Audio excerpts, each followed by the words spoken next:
अस्सलाम वालेकुम and a very warm welcome. आप देख रहे हैं प्रोग्राम गुड मॉर्निंग पब्लिक मेरे साथ, और जी मुझे कहते हैं सोहाब सर। मेरे साथ मौजूद है अब्दुर्रऊफ सर। अस्सलाम वालेकुम। आप सब लोगों को बहुत बहुत आज का दिन इस दुआ के साथ शुरू करवाना चाह रहे हैं हम लोग कि आपका दिन बहुत अच्छा गुजरे और आप जहाँ जहाँ भी हैं, अगर आप इस्लामाबाद में हैं तो आप एंजॉय कर रहे होंगे, क्योंकि कल का मौसम बहुत ही हरमीत के बकौल औसम था। वहाँ पे बड़ी ज़बरदस्त बारिश हुई, आज भी प्रेडिक्शन है। लेकिन अगर आप पंजाब में हैं, लाहौर में हैं, तो फिर आप गर्मी की शिद्दत में शदीद गर्मी है और आइंदा आने वाले चंद दिन जो है वो भी बहुत शदीद गर्मी के हैं। तो आपके लिए कम अज़ कम यही है कि अपने घरों में रहें, अगर बाहर निकलें तो प्रॉपर गर्मी से बचने के इंतजामात करके निकले। हरमीत की तरफ चलते हैं। पहले हम मौसम पे रिसर्च पे थोड़ी सी कर रहे थे तो आपने कहा कि परसों से हीट स्ट्रोक शुरू होने वाली है, तो हरमीत से कहते हैं कि थोड़ी सी बारिश लाहौर भी भेज दे। हरमीत, कैसे मौसम एंजॉय किया आपने? जी, एक तो आप दोनों को अस्सलाम वालेकुम और सत श्री अकाल। बात बिल्कुल आप लोगों की अगर मैं देखूं तो मैं कल वॉक के लिए निकला था और ट्रेल 5 की ओर था और 5 to 10 मिनट्स मुझे अपने ऑफिस पैदल पहुंचते हुए लगे और अचानक, क्योंकि बहुत ज़्यादा गर्मी थी, शिद्दत ऐसी महसूस की जा रही थी गर्मी की। लेकिन मैं ऑफिस में एंटर हुआ और अचानक मैंने देखा कि मुझे 2, 3, 4 मिनट ज़्यादा से ज़्यादा गुजरे होंगे, अचानक इस किस्म की बारिश शुरू हुई। तो भाई मैं तो वो मन निहाल हो गया भाई। क्या बात है? वैसे ही अगर मौसम इस तरह का हो जाए तो कल बड़ी कमाल की बारिश हुई और तूफ़ानी बारिश थी, गरज चमक के साथ साथ। अगर हम देखें रावलपिंडी और जो मुनाइका इलाके हैं, पूरे इलाके जो इस्लामाबाद के आसपास के इलाके, खासकर मरी का इलाका, तो वैसे वहाँ से बारिश तो जहाँ पे अगर बादल भी हैं तो वहाँ बादल बरसते आपको नज़र आएंगे। लेकिन इस बार ये हुआ कि वहाँ पे भी बारिश थी, लेकिन इस्लामाबाद और जो मुलाइका इलाके वहाँ पे भी, और जिसकी वजह से मौसम जो है वो काफ़ी खुशगवार है। और आज की भी प्रेडिक्शन यही है कि शाम को दोबारा भैया तैयार रहना, बारिश होने। अच्छा, कल गरज चमक जिसकी आप बात कर रहे हो, वो गरज चमक पॉलिटिकल मसाइल के हवाले से भी हमें इस्लामाबाद से आ रही थी। 2-3 ऐसी खबरें ऐसी हैं। एक तो ये कि कौमी असम्बली में मजम्मती करारदाद पेश की गई, वो मंजूर हो गई, पास हो गई इमरान खान के खिलाफ। इमरान खान को उन्होंने कहा, जो इल्ज़ाम था कि इदारों को निशाना बना रहे हैं, वो मुख्तलिफ इदारों को मुतनाज़ बना रहे हैं, उस हवाले से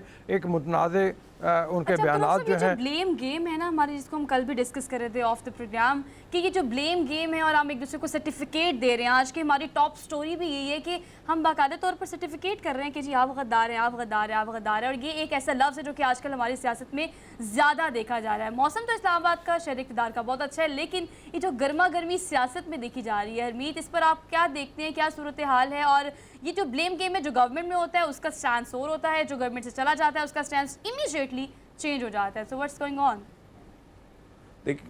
देखिए जी सोहा, ख़तरा तो अगर ये है कि महसूस तो किया जा रहा है, कहीं ना कहीं हुकूमत जो है उसको ये ख़तरा महसूस हो रहा है कि अवाम जिस तरह बेधड़क होके निकल आ रही है। जो बयानियाँ मैं इसकी वो तो नहीं कर सकता तस्दीक कि क्या बयानिया ठीक है या गलत है, लेकिन हाँ, अगर आप उस बयानी को देखें तो कहीं ना कहीं अवाम उसकी तरफ आ रही है। और अगर आप देखें, मैं एबटाबाद में था तो एबटाबाद में कुछ शॉप्स पे मैं गया तो मैंने पूछा कि वो मालिक साहब आपके किधर हैं, तो उन्होंने कहा वो वर्कर के साथ गए हुए हैं जलसे पे। तो इस किस्म की सिचुएशन है खान साहब के जलसों में। और जिस तरह वो तनकीद की अगर हम बात करें, आपको याद होगा नवाज शरीफ साहब का जब उनको निकाला गया तो वो मुझे क्यों निकाला का बयानी के साथ साथ वो उनकी भी तनकीद थी इदारों के पर। इस तरह आसिफ अली जरदारी भी कहीं ना कहीं नजर आते थे इदारों पर तनकीद करते हुए।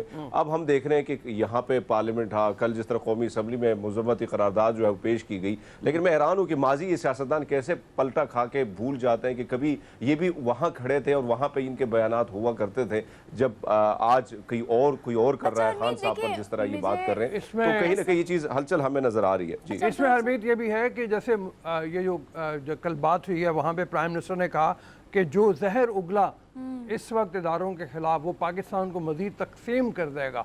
तकसीम तो हुई है, बहुत शिद्दत की तकसीम हुई है। और हम कल भी जैसे बात कर रहे थे यहाँ पे कि हो ये रहा है कि पहले पॉलिटिकल पार्टी अगर नून लीग की थी, वो इदारों को तनकीद का निशाना बना रही थी, वो गवर्नमेंट में आ गए हैं। जो हुकूमत थी वो एक चीज़ मैं ऐड करूँ, आपने जो बात की रऊफ साहब, जो शहबाज शरीफ साहब ने कल मजम्मत ही करा था और जिस तरह तकरीर पेश की, लेकिन यही सवाल जब उनसे परसों जब मुलाकात हुई सहाफ़ियों की और सवाल किया गया कि ठीक है इमरान खान साहब तनकीद तो कर रहे हैं लेकिन मरियम नवाज साहब जो कर रही है उस पर आपका क्या कहना है, उस पर आपका क्या मौक़िफ़ है? तो शहबाज शरीफ साहब फरमाने लगे कि वो शोला बयानी में ऐसी चीज़ें हो जाती है, ज़बान फिसल जाती है कभी कभार, तो उनकी बारी आए तो ज़बान फिसल जाती है, ये आए तो भैया गद्दार। अच्छा हरमीत देखिए, we are part of the screen. Abdul साहब आपका एक्सपीरियंस हमसे बहुत ज़्यादा है, आपने उन दौर में लोगों को उस तरह से बोलते हुए देखे जिनको आज आप देखते होंगे तो हैरानगी का इजहार करते होंगे कि भाई ये क्या बात कर रहे हैं, और उस वक्त मैंने जब देखा तो ये क्या बात कर रहे थे। बट ऑल दो अगर हम इस सारे सिनेरियो में देखें हरमीत, तो आपको एक चीज़ बड़ी वाज़ेह नजर आएगी कि हमारे पास हर चीज़ की आर्काइव मौजूद है। बाज़ हम कुछ पैकेजेस देखते हैं जो कि पब्लिक न्यूज़ की स्क्रीन पर, न्यूज़ पे, करंट अफेयर पे, हर जगह चीज़ें देखी होती हैं, बट ऑल दो उसके बावजूद भी they are stick on their stand. अच्छा जी, एक और खबर जो थी वो उमर सरफराज चीमा के हवाले से थी। गवर्नर पंजाब को फाइनली हटा दिया गया ओहदे से और ये कहा गया कि अब अगर वो गवर्नर हाउस दाखिल होने की कोशिश करेंगे तो पुलिस उनको दाखिल नहीं होने देगी। ये दूसरी बार जब समरी भिजवाई गई गवर्नर पंजाब को हटाने की वज़ीर आज़म की तरफ से सदर को, सदर ने फिर उसके बारे में इनकार कर दिया। उन्होंने कहा कि उन्होंने कोई ऐसी आईनी गलती नहीं की, उनके अंदर कोई ख़राबी नहीं है, कोई जब वो नहीं है तो उनको क्यों हटाया जाए। लेकिन दूसरी बार जब ये समरी वापस आई तो इसके बारे में कहा जा रहा है कि कॉन्स्टिट्यूशनली ये ऑटोमेटिकली हो जाना चाहिए था और ऑटोमेटिकली कर दिया गया। और फिर कैबिनेट डिवीज़न ने नोटिफिकेशन जारी कर दिया जिसके तहत ये है कि स्पीकर पंजाब असम्बली के आर्जी तौर पे गवर्नर पंजाब होंगे जब तक के दूसरे गवर्नर पंजाब का हल्फ नहीं ले लिया अच्छा, जाता। अब ये ब्रेकिंग न्यूज़ है, पता नहीं क्यों, चूंकि मैं न्यूज़ कास्टर हूँ, I started as a news caster, तो मेरा दिल कर रहा है कि हरमीत हम अपने मॉर्निंग शो में आज ये अहम खबर आपको देते चले कि जी अब आपको बताएं कि गवर्नर पंजाब उमर सरफराज चीमा जो है वो ओहदे से हटा दिए गए हैं। कायम मुकाम इस तरह का ना मेरा दिल कर रहा है कि मैं खबर के तौर पर अच्छा, ब्रेकिंग न्यूज़ एग्जैक्टली क्योंकि रात आधी रात को ये हो गया था, एग्जैक्टली आधी रात को हो गया। सुबह उठ के जिस वक्त हमने देखा टेलीविजन चैनल्स को, अखबारात को, तो ये खबर जीनत बनी थी, अखबारात की भी शायद सुर्खी के साथ मौजूद थी। तो उमर सरफराज चीमा कल मुख्तलिफ चैनल्स पे बैठे हुए थे, वो इंटरव्यू दे रहे थे और वो ये कह रहे थे जब तक कि सदर मुझे नहीं हटाएंगे मैं अपने ओहदे पे बरकरार रहूँगा। ये दरख्वास्त मुस्तरद भी की है, एक दफ़ा जब उनको दरख्वास्त दी गई तो दरख्वास्त उनकी जानिब से मुस्तरद की गई, लेकिन उसके बाद अगर हम देखें तो तमाम तर सूरत हाल पर ये चीज़ वाज़ेह नज़र आ रही है कि रजिस्ट किस तरह से किया जा रहा है। रजिस्ट बार बार मुख्तलिफ जमातों की जानिब से, खासतौर पर PTI की जानिब से, जैसे वो कहते नहीं मैं नहीं मानूंगा, मैं नहीं खेलूंगा। बचपन में हम खेलते थे, हार भी जाते थे तो कहते नहीं मैं नहीं हारा, मैं जीत गया। और रजिस्ट इस तरह से किया जा रहा है सियासत में। अनवर रज़ा हमारे साथ मौजूद है, नुमाइंदा पब्लिक न्यूज़, उनसे चल के बात करते हैं इस नोटिफिकेशन के हवाले से, ज़रा और ख़बर जानते हैं कि और ये नोटिफिकेशन किस तरह का है। अस्सलाम वालेकुम अनवर। वालेकुम अस्सलाम। सर, ये जो गवर्नर पंजाब के हवाले से खबर है, ज़रा इसके हवाले से बताइए, नोटिफिकेशन जो है इसके मुताबिक अब क्या होगा? गवर्नर आने की कोशिश करेंगे वापस गवर्नर हाउस में या बिल्कुल ख़त्म हो गया जो उन्होंने कहा कि जब तक सदर मुझे नहीं हटाएंगे उस वक्त तक मैं अपने ओहदे पे कायम रहूँगा। तो सदर ने तो अभी तक उनको नहीं हटाया, बल्कि सदर का तो कहना यही है कि वो अभी तक गवर्नर हैं। देखिए, जो मौजूदा हुकूमत है वो बिल्कुल आईनी और कानूनी रास्ता इख्तियार किए हुए है। अभी वो जो रियासती मशीनरी इस्तेमाल की जाती है अपोजिशन के खिलाफ, वो उन्होंने इस्तेमाल नहीं की। उन्होंने अपने आईनी हक को इस्तेमाल करते हुए सदर ममलकत डॉक्टर आरिफ अलवी को प्राइम मिनिस्टर ने एक एडवाइस भेजी कि गवर्नर को हटा दिया जाए। ये अब जो प्रेसिडेंट थे उनका कहना यह है कि उनकी सवाबदीद है कि वो गवर्नर को नहीं हटाएंगे, क्योंकि आइन इस हवाले से खामोश है और ये सदर का इख्तियार है कि वो किसी भी मामले पर अपनी राय दे सकता है। उन्होंने एक सुप्रीम कोर्ट की जजमेंट को भी कोर्ट किया कि उसमें भी कहा गया है कि अगर कोई इस तरह का इबाहम पाया जाए या आइन जिस पर खामोश हो उस पर सदर अपनी राय दे सकता है। लेकिन दूसरी जानिब काबीना का ये इख्तियार है, काबीना डिवीजन का, कि वो गवर्नर को हटा सकते हैं, क्योंकि जब सदर को एडवाइस भिजवाई जाती है प्राइम मिनिस्टर की जानिब से तो वो पाबंद होते हैं उस एडवाइस पर अमल दरामद के। लेकिन चूंकि आइन इस मामले पर खामोश है, इसलिए अब जो मौजूदा हुकूमत है उन्होंने दूसरा रास्ता इख्तियार किया। उन्होंने जो क्लैश है जिसको आप भी डिस्क्राइब कर रहे हैं, जिस पे हम भी एम्बिग्विटी का शिकार हैं, कि senior joint secretary cabinet Taimur Tajammul के दस्तखत जो उस नोटिफिकेशन पे है जो कि जारी किया गया है, फिर वो कहाँ स्टैंड कर रहा है? और एट द सेम प्लेस आप कह रहे हैं कि जो सदर मुमलिकत है इनकी सवाबदीद भी है, तो इस क्लैश को किस तरह से क्लियर किया जाएगा? तो मैं ना मानूं की पॉलिसी है?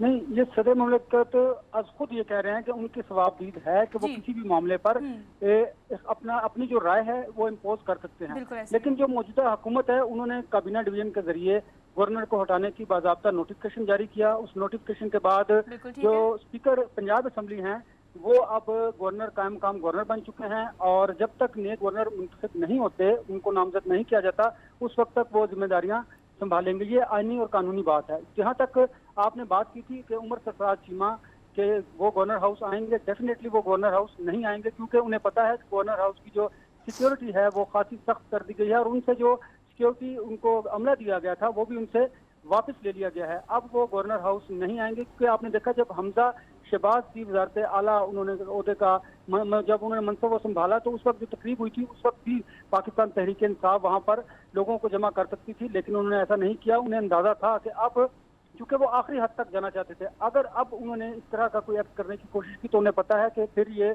कानून भी हरकत में आएगा, गिरफ्तारियां भी होंगी, वहां पर मारपीट भी होगी। इसलिए अब मुझे लग ये रहा है, मैं भी चूंकि पॉलिटिकल स्मेल करता हूँ चीज़ों को, कि अब गवर्नर जो हैं वो अपने घर में आराम ही फरमाएंगे, और जो उन्हें चेयरमैन पाकिस्तान तहरीक इंसाफ जो है वो कोई गाइडलाइन देंगे नहीं, तो उसके मुताबिक वो काम करेंगे। अब वो गवर्नर हाउस को नहीं आएंगे। आप इस क्लैश को किस तरह से देखते हैं?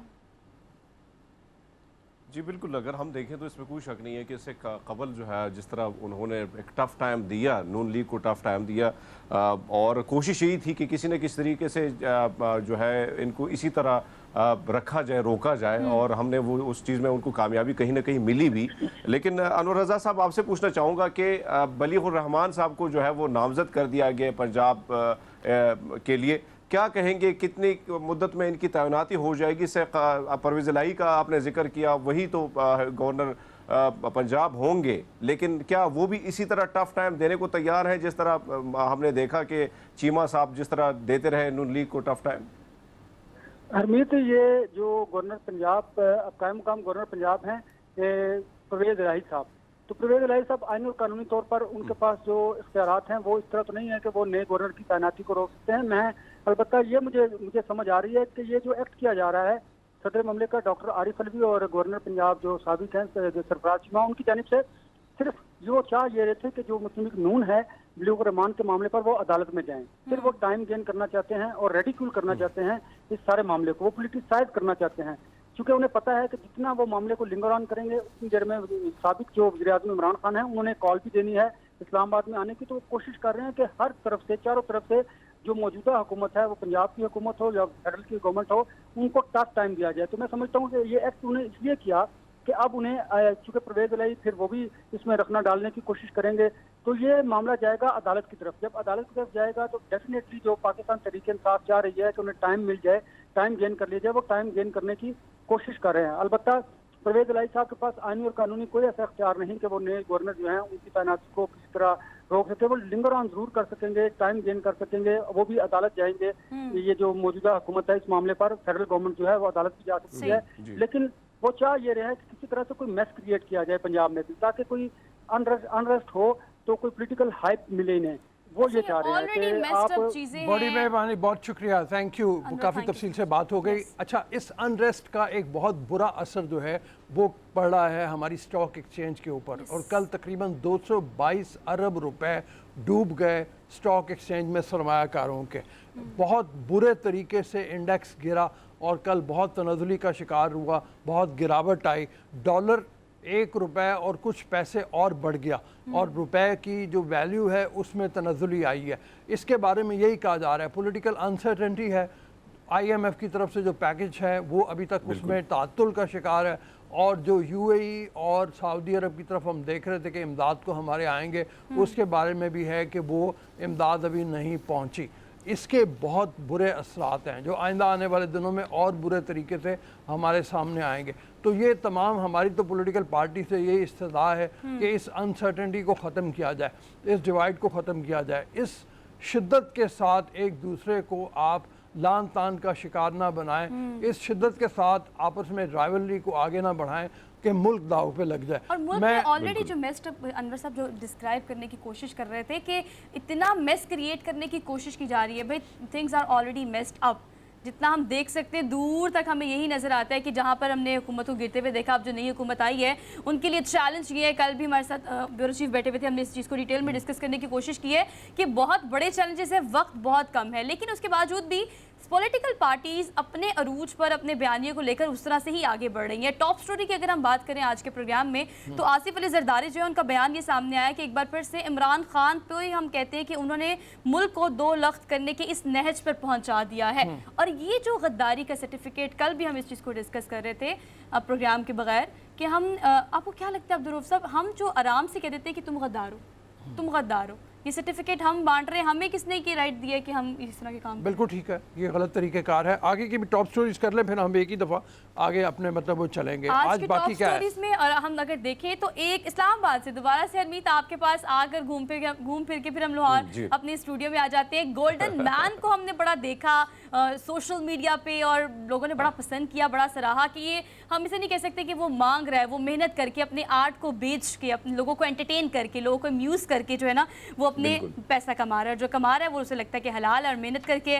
तो इस्लामाबाद के बाद अब लाहौर में भी आप गोल्डन मैन जो है वो देख सकते हैं और ये बड़ी खबर वायरल भी हुई है। और इसके अलावा अगर हम बात करें बड़ी अहम बात कि मुझे तो बहुत शौक है म्यूज़ियम घूमने फिरने का, और प्रोग्राम से पहले मैं अब्दुल रऊफ साहब से पूछी थी कि आप जर्मनी गए हैं, आपने वहाँ का म्यूज़ियम देखा है। एक और हमारे पास अहम खबर यह है कि कबाड़ से $35 में ख़रीदा गया मुजस्मा जो है वो 2000 साल कदीम फनपारा निकला है। और भाई ये तो उस खातून की लॉटरी निकल गई, या फिर ये कहें कि हमें पुराना एक जो आसार क़दीमा का एक मुजस्मा था वो हमें वापस मिल गया। और इसके अलावा बड़ी इंटरेस्टिंग खबर है, बंदर की मिसाल देखो, यहाँ फिट नहीं होती। हाँ बिल्कुल ठीक है। हमने जैसे पहले बात कर रहे थे कि रन डाउन हमारा सामने मौजूद है, रन डाउन के बारे में हम बात कर रहे थे। रन डाउन हमने आपको बता दिया। डेली डोज की कुछ खबरें ले लेते हैं, उनके बारे में कुछ चीज़ों पे कर लेते हैं बातचीत। जैसे डेली डोज की हमारे पास पहली ही खबर जो है वो एक इस्लामाबाद के बाद गोल्डन मैन के चर्चे हैं। ये गोल्डन मैन जो है ये जॉब से निकाला गया था, और ये आप देख रहे हैं इसको विजुअली भी, ये जॉब से निकाल दिया गया था। इस्लामाबाद में इसके चर्चे हुए, ये अपने मुख्तलिफ करतब दिखाता है, लोग इसको फिर जो भी इनाम देना चाहें वो देना चाहते हैं वो दे देते हैं। और इसी तरह से लाहौर में अब ये गोल्डन मैन सामने आ गया। अच्छा, तो पंजाब लैंड रेवेन्यू में जॉब थी। और अब एक और चीज मैं राइट। बताता जाऊं कि गोल्डन मैन के मुकाबले में यहाँ ब्लू मैन भी आ चुका है, लेकिन ये बहुत अच्छी बात है कि गोल्डन मैन लाहौर में भी आ गया है।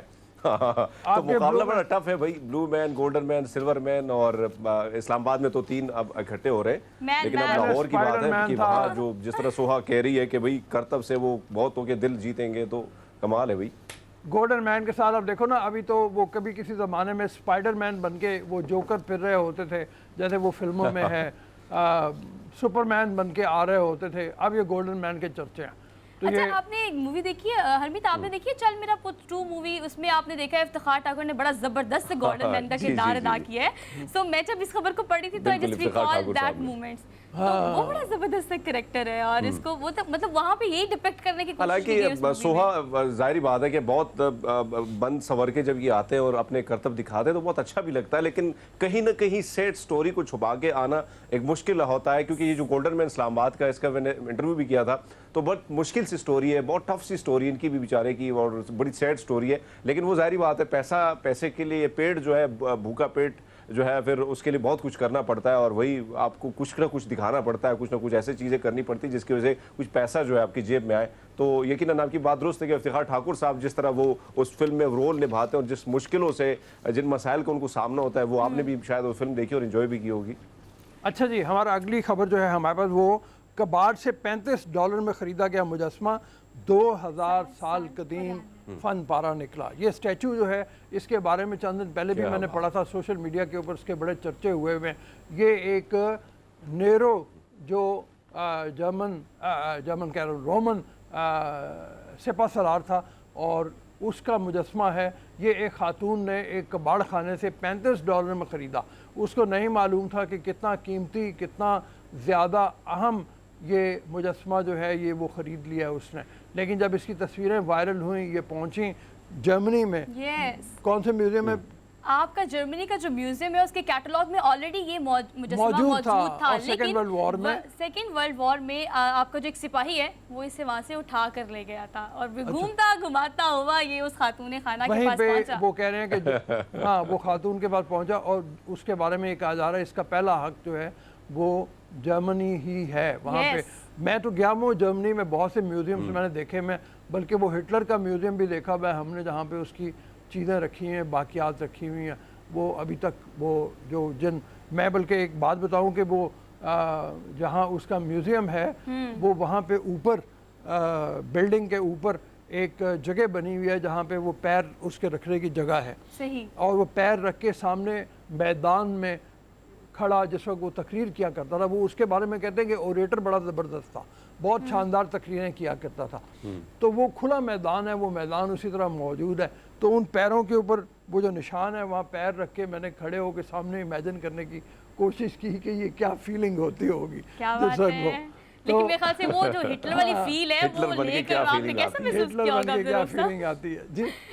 अच्छा इस खबर के बाद अगर हम थोड़ा सा स्टेप फॉरवर्ड करें अगली खबर की तरफ, तो बड़ी अनोखी सी और अजीबोगरीब सी खबर है। पता नहीं ये झूठ है ये सच है, आप मुझे बताइएगा कि सदाकत कितनी हो सकती है हरमीत इसमें, कि भारत का एक रियासत है राजस्थान, वहाँ पर कोई एक बंदर है, वो एक पुलिस स्टेशन में घुसा और एक कत्ल केस के जो शवाहिद हैं, बल्कि शवाहिद आप लोग उसमें पिस्टल भी है, उसमें आला कत्ल भी है और उसमें पेपर्स भी है, सब कुछ वो थैला उठाकर ले गया और केस वाइंड अप हो गया। अच्छा वैसे एक केस बात सुनो, wind up हो गया। मैं बताता चलूँ रहू साहब, मेरी वालदा जो है वो दिल्ली से बिलोंग करती थी और मेरे नानके अभी भी दिल्ली में, तो वो जब भी दिल्ली जाती थी वो कहती थी कि जो चीज़ आपने रख ली, तो बंदर क्योंकि बेतहाशा बंदर है और हिंदुस्तान में जो हिंदू हैं हमारे जितने भी दोस्त हैं वो ज़्यादातर हनुमान जी को बंदर से तशबीह देते हैं और इसी वजह से उसकी ज़्यादा वो पूजा भी करते हैं। तो कहीं ना कहीं ज़्यादा जो है छूट मिली है बंदर को और वो कुछ भी उठा के लेके चले जाते हैं। वो हिंदुस्तान की बात जब मेरी वालदा करती थी हमें, तो इसी तरह अगर मैं इस स्टोरी को जब मैं पढ़ रहा था तो पुलिस के पास भी बहुत हेले बहाने होते हैं, लेकिन बंदर बड़े शरारती हैं हिंदुस्तान में। बहरहाल हैरत अंगेज खबर है कि पुलिस जो है वो ये कहे कि थाने के अंदर आके वो ख़ास तौर पे उसने वही बैग सिलेक्ट किया जिसके अंदर आला कत्ल था, जिसके अंदर शवाहिद मौजूद थे और वो अदालत में, अब अदालत कह रही है डिलेइंग टैक्टिक्स हैं। एनीवेज देखते हैं बंदर कितना समझदार है या बंदर क्या मुखालिफ पार्टी के साथ मिल गया था। Exactly, ये पॉसिबिलिटी हो सकती है। और भी इस तरह की इंटरेस्टिंग खबरें जो हैं वो भी हम प्रोग्राम में शामिल करेंगे। आपको एक दफ़ा फिर वेकअप कॉल दे देते हैं भाई, हमने तो अपने दिन का आगाज़ कर लिया बड़े अच्छे अंदाज में और हरमीत ने इस्लामाबाद से आपको हाय कहा, हम लोग लाहौर से जाग रहे हैं, तो जो जहाँ जहाँ पर मौजूद है अपने नए दिन का अच्छे से आगाज़ करें। गुड मॉर्निंग पब्लिक के साथ एक छोटी सी ब्रेक लेते हैं, वापस आते हैं। Keep watching good morning public.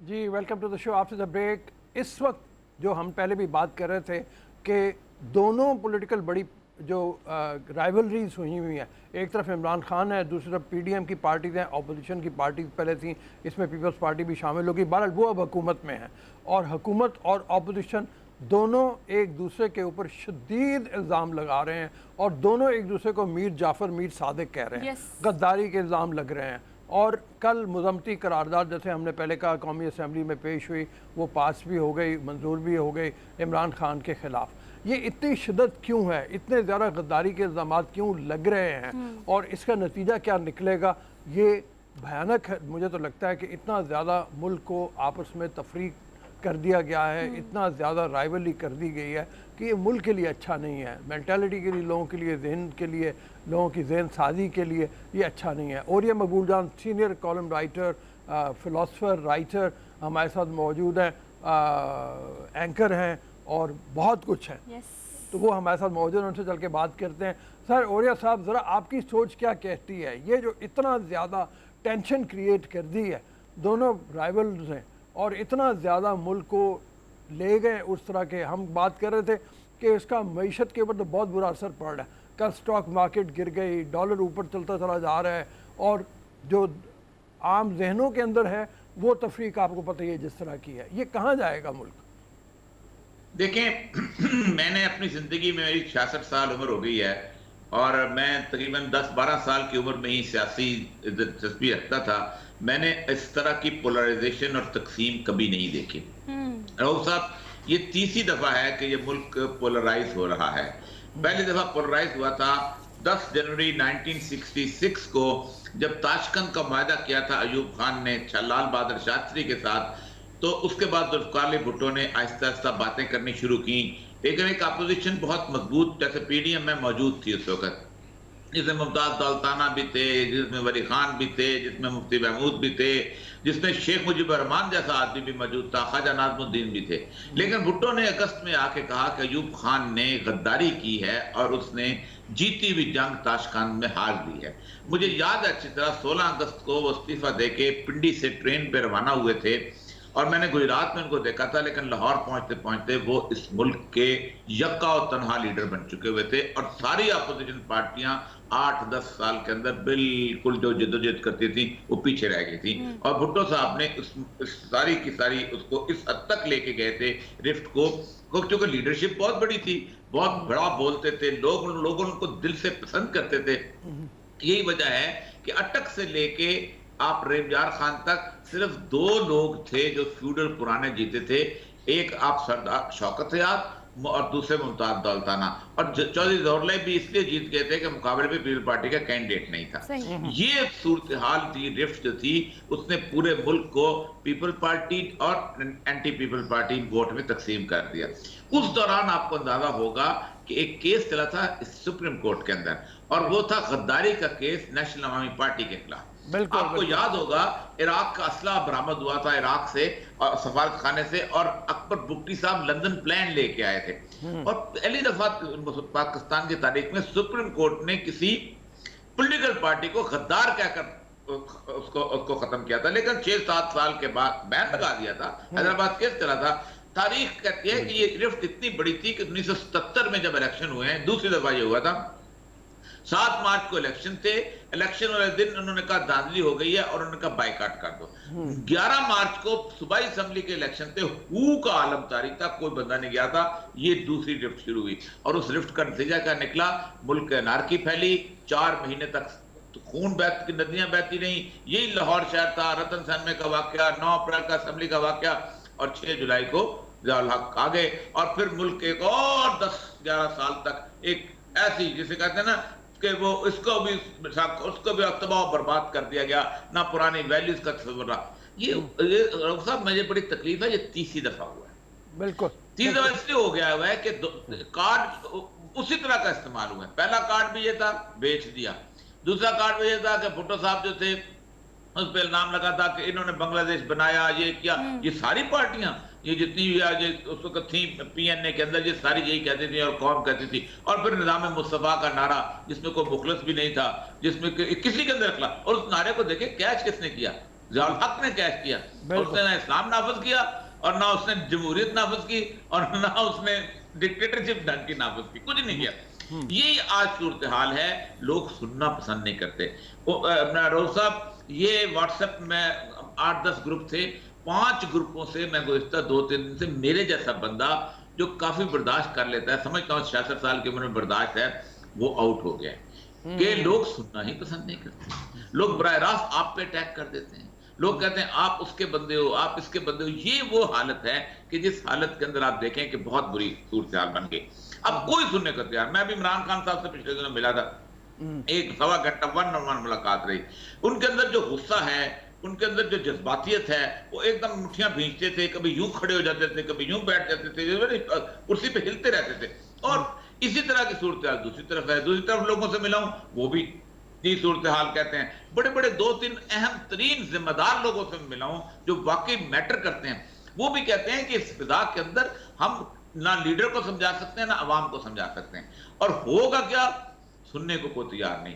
करारदाद पास करेंगे, लोग नहीं सुनेंगे। आप पढ़े लिखे आदमी रऊफ साहब, माशाल्लाह, अल्लाह ताला आपने आपको इल्म दिया है बहुत। आप देखें जब ऐसी फिजा होती है तो लीडर के खिलाफ कभी भी बात नहीं की जाती, हालात बेहतर किए जाते हैं। फ्रेंच रेवोल्यूशन में एक शख्स था जो मशहूर नाम है, रूसो था, उसको लोग मोहब्बत करते थे, लोग उठ खड़े हुए थे फ्रेंच उसके किंग लुई के खिलाफ। उसने स्विट्जरलैंड में अपनी किताब लिख ली, कन्फेशंस में उसने बहुत सारी बातें ऐसी कर दी कि मैंने इस मुकद्दस हिस्से से भी तल्लकात बनाए थे, मैं ये था, मैं चोरी भी करता था।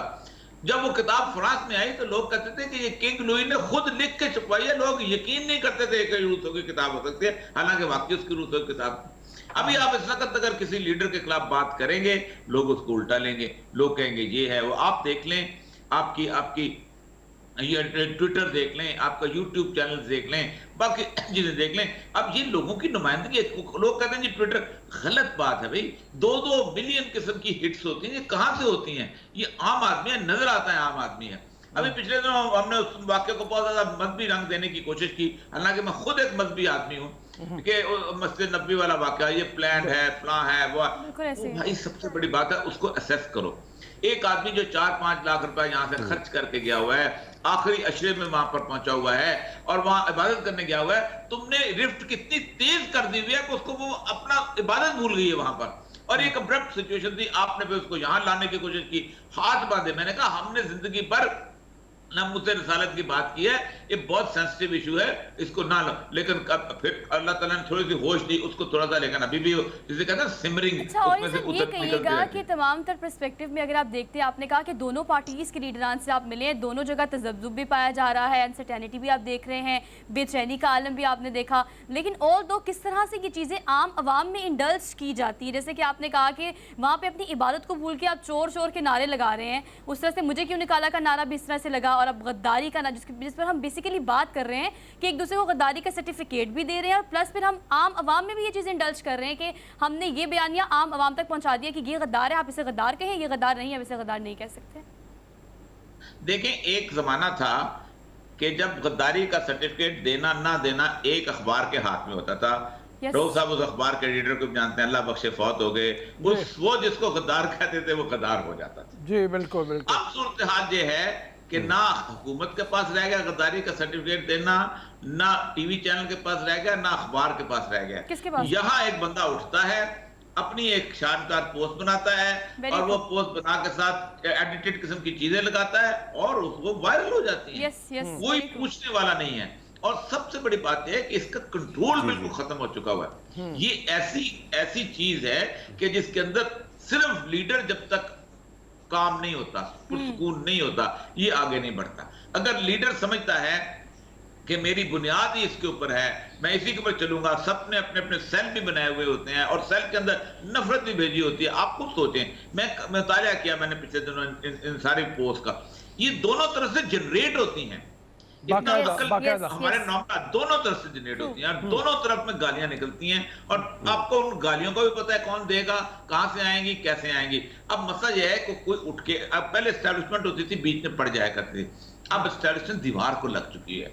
डॉक्टर साहब, आप सोच नहीं सकते कि उनके यहाँ किस किस्म की सूरत हाल है कि जिस वक्त 9 अप्रैल का वाकया हुआ है, एस्टैब्लिशमेंट के अपने जो ट्विटर अकाउंट्स हैं उनको 1 महीने के लिए खामोश होना पड़ा। ये कितनी बड़ी अजीबोगरीब बात है। कौन सुलह करवाएगा?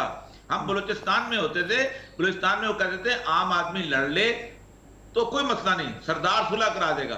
सरदार जब लड़े तो फिर उसके बाद यह है कि हजारों लोग मरते होते हैं, और यही हुआ, रिसानियों की और रिंदों की लड़ाई हुई, 3-3 हजार बंदे आपस में मरे, कोई बैठने उठाने को तैयार नहीं था, कौन बिठाता। ग्रुपियों की और उसकी लगारियों की लड़ाई हुई, इस तरह कांसियों की और उसकी लड़ाई हुई, मरियों की लड़ाई हुई, हशर हो जाता है। यही हालत हो गई हुई है कि इनको बिठाने वाला अब कोई नहीं रह गया। कैसे बिठाए, किस तरह बिठाए, जान की बात से। और हरमीत जी बिल्कुल बिल्कुल, आप सही कह रहे हैं। हरमीत से भी ले लेते हैं कमेंट और साथ सवाल भी अगर हरमीत को करना और मकबूल जान साहब, मैं आपसे, जिस तरह आप गद्दारी की बातें हो रही है और सर्टिफिकेट बांटने की बात हो रही, कल कौमी असम्बली में भी आपने देखा कि मुज़ावरती करारदाद जो है वो पेश भी की और एक्सेप्ट भी हुई, लेकिन इसके साथ साथ इन तमाम तर जो हम मीडिया पे भी देख रहे हैं, इलेक्ट्रॉनिक और सोशल मीडिया तमाम तर चीज़ों पे, इमरान खान साहब ने तमाम तर जवाबात जो है वो देने का फैसला जेलम में क्यों किया है? देखिए, जेलम की मसला नहीं है, आप कभी देखें होता क्या है, ये जो गद्दारी के इल्जाम होता है ना, इस पर सब्सटेंस को नहीं होता। हमें याद है अच्छी तरह कि भुट्टो साहब ने लाहौर में कहा था मैं ताशकंद का रात से पर्दा उठाऊंगा। जी, भुट्टो साहब 67 में, 68 में, 69 आ गया, 70 आ गया, 71 आ गया, भुट्टो साहब की हुकूमत आ गई, भुट्टो साहब अल्लाह ताला उनको उनके गुनाह माफ करे, जन्नत नसीब करे, वो चले गए, लेकिन ताशकंद सा पर्दा नहीं उठाया गया। ये लीडर का कैच होता है, ये बज़वर्ड होता है गद्दारी, ये बज़वर्ड होता है कि ये हो गया। अब इस बज़वर्ड के अंदर आप वो खेलता है, अब पब्लिक खेलती है, पब्लिक हर जलसे में आती है। असल मसला है कि लीडर से जो मोहब्बत पैदा हो गई है जिस नफरत की बुनियाद पर, आप याद रखें, नफरत की बुनियाद पर जो किसी शख्स से मोहब्बत पैदा होती है बड़ी सख्त होती है। आप बिल्कुल नॉर्मल मोहब्बत बड़ी ठीक चीज होती है, लेकिन इसलिए कि ये शख्स जो है ये फलां शख्स जो मेरा दुश्मन है उसकी ऐसी की तैसी कर सकता है, इसलिए मैं उससे मोहब्बत करता हूँ, ये बड़ी खौफनाक होती है, ये कत्ल करवाती होती है। ये इसको कहते हैं एंटागोनाइजिंग लव।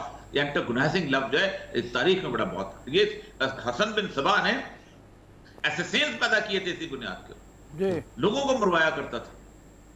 तो ये जिससे आप नफरत करते हो उसके खिलाफ जो बंदा हो, और वो बंदा जो पाइल अप कर दे, फिर कम्युनिटी के अंदर वो आ जाए सारे का सारा। मैं बहुत डरा हुआ हूँ, सच्ची बात है, सच्ची बात, बहुत डरा हुआ हूँ।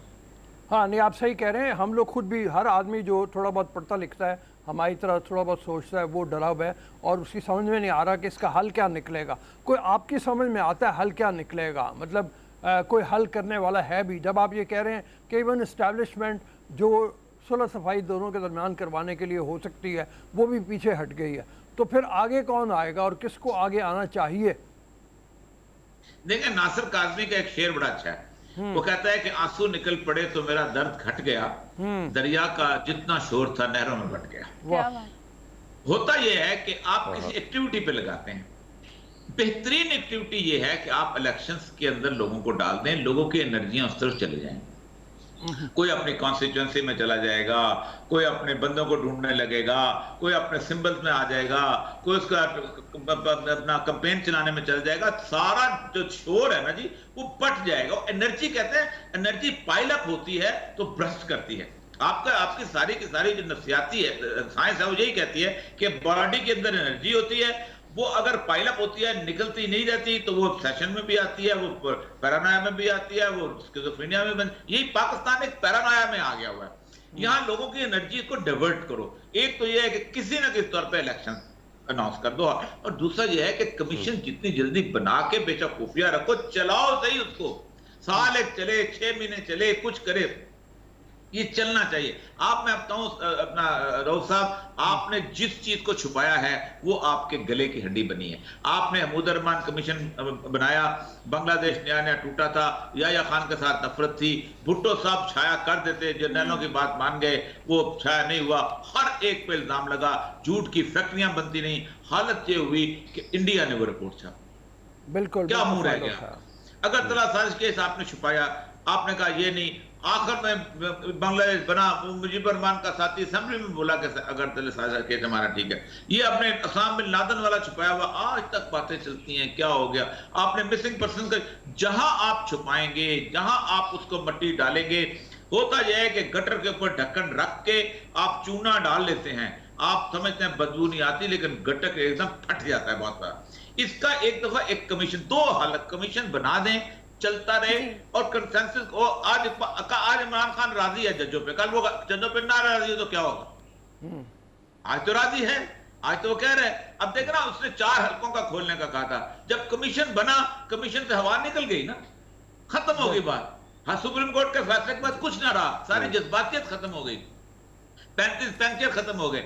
हम इस तरफ जाना चाहिए, हमारे अंदर ऊपर लीडरशिप में तमल नहीं है। ये ट्रांसलेट हुआ है, राव साहब ने नीचे से ऊपर नहीं गया, ऊपर से नीचे आया है। बहुत मेहरबानी ओरिया साहब, थैंक यू वेरी मच। जो आपने सजेशन दी है, ओरिया साहब का कहना यह है कि 2 काम होने चाहिए। एक तो यह है कि फौरी तौर पे इलेक्शन की तरफ हमें जाना चाहिए, इलेक्शन अनाउंस करने चाहिए। इलेक्शन लोगों की अटेंशन को डाइवर्ट करेगा। ये जो नफ़रतें कदूरतें आपस में पैदा हो गई हैं, ये नफ़रतें कदूरतें लोग अपने हलकों में लेके चले जाएंगे, उसकी तैयारी करने लगेंगे। और दूसरे, ये लेटर जो है, लेटर गेट, उसके हवाले से कमीशन बन जाना चाहिए।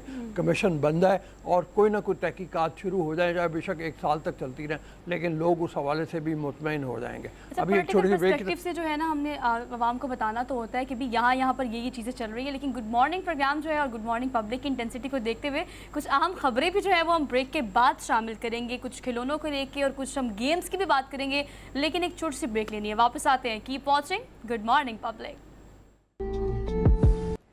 Welcome back after the break. एक बार फिर से आप सब देखने वालों को सुबह बखैर। We are in the second hour of the show. तो बेसिकली ब्रेक पर जाने से पहले हम इस चीज़ को आपको बता कर गए थे कि हम किस चीज़ के बारे में बात करेंगे। रिसेंटली ईद गुजरी, अब्दुल रऊफ साहब, ईदी अच्छी खासी बच्चों के पास इकट्ठी हुई होंगी। पहले तो आजकल वो ज़माना है नहीं कि बच्चे टॉयज़ ख़रीदने का सोचें, लेकिन हमने क्या गैजेट्स ख़रीद लेंगे, गेम्स खेल लेंगे। लेकिन ऑल तो अगर बच्चे सोचते हैं कि हमने खिलौने ख़रीदते हैं तो क्या सोचते हैं कि पिस्टल ख़रीद लेंगे, या इस तरह के वॉयलेंस क्रिएट करने वाले टॉयज़ जो है, ये हमारा जनरेशनल एक ट्रेंड जो चलता आ रहा है, इसे आप कैसे देखते हैं?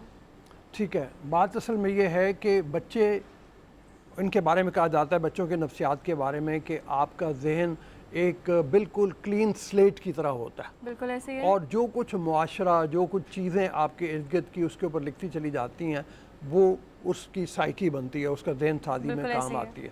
अब अगर शुरू में बच्चा जो है वो बम ख़रीद रहा होगा, टॉयज़ में वो ग्रेनेड मिल जाते हैं, वो पिस्टल ख़रीद रहा होगा, एक दूसरे के ऊपर गोलियां प्लास्टिक की चला रहे होंगे, तो आप ये देखो कि उनका जहन किस तरफ को चला जाएगा। Yes. तो ये एक नेगेटिव ऐसा ट्रेंड है जिसे बच्चों को बचाना चाहिए। इस हवाले से बहुत सी ऑर्गेनाइजेशन ये कह रही हैं कि आपको पाबंदी लगानी चाहिए ऐसे खिलौनों के ऊपर जो वायलेंस सिखाएं बच्चों को।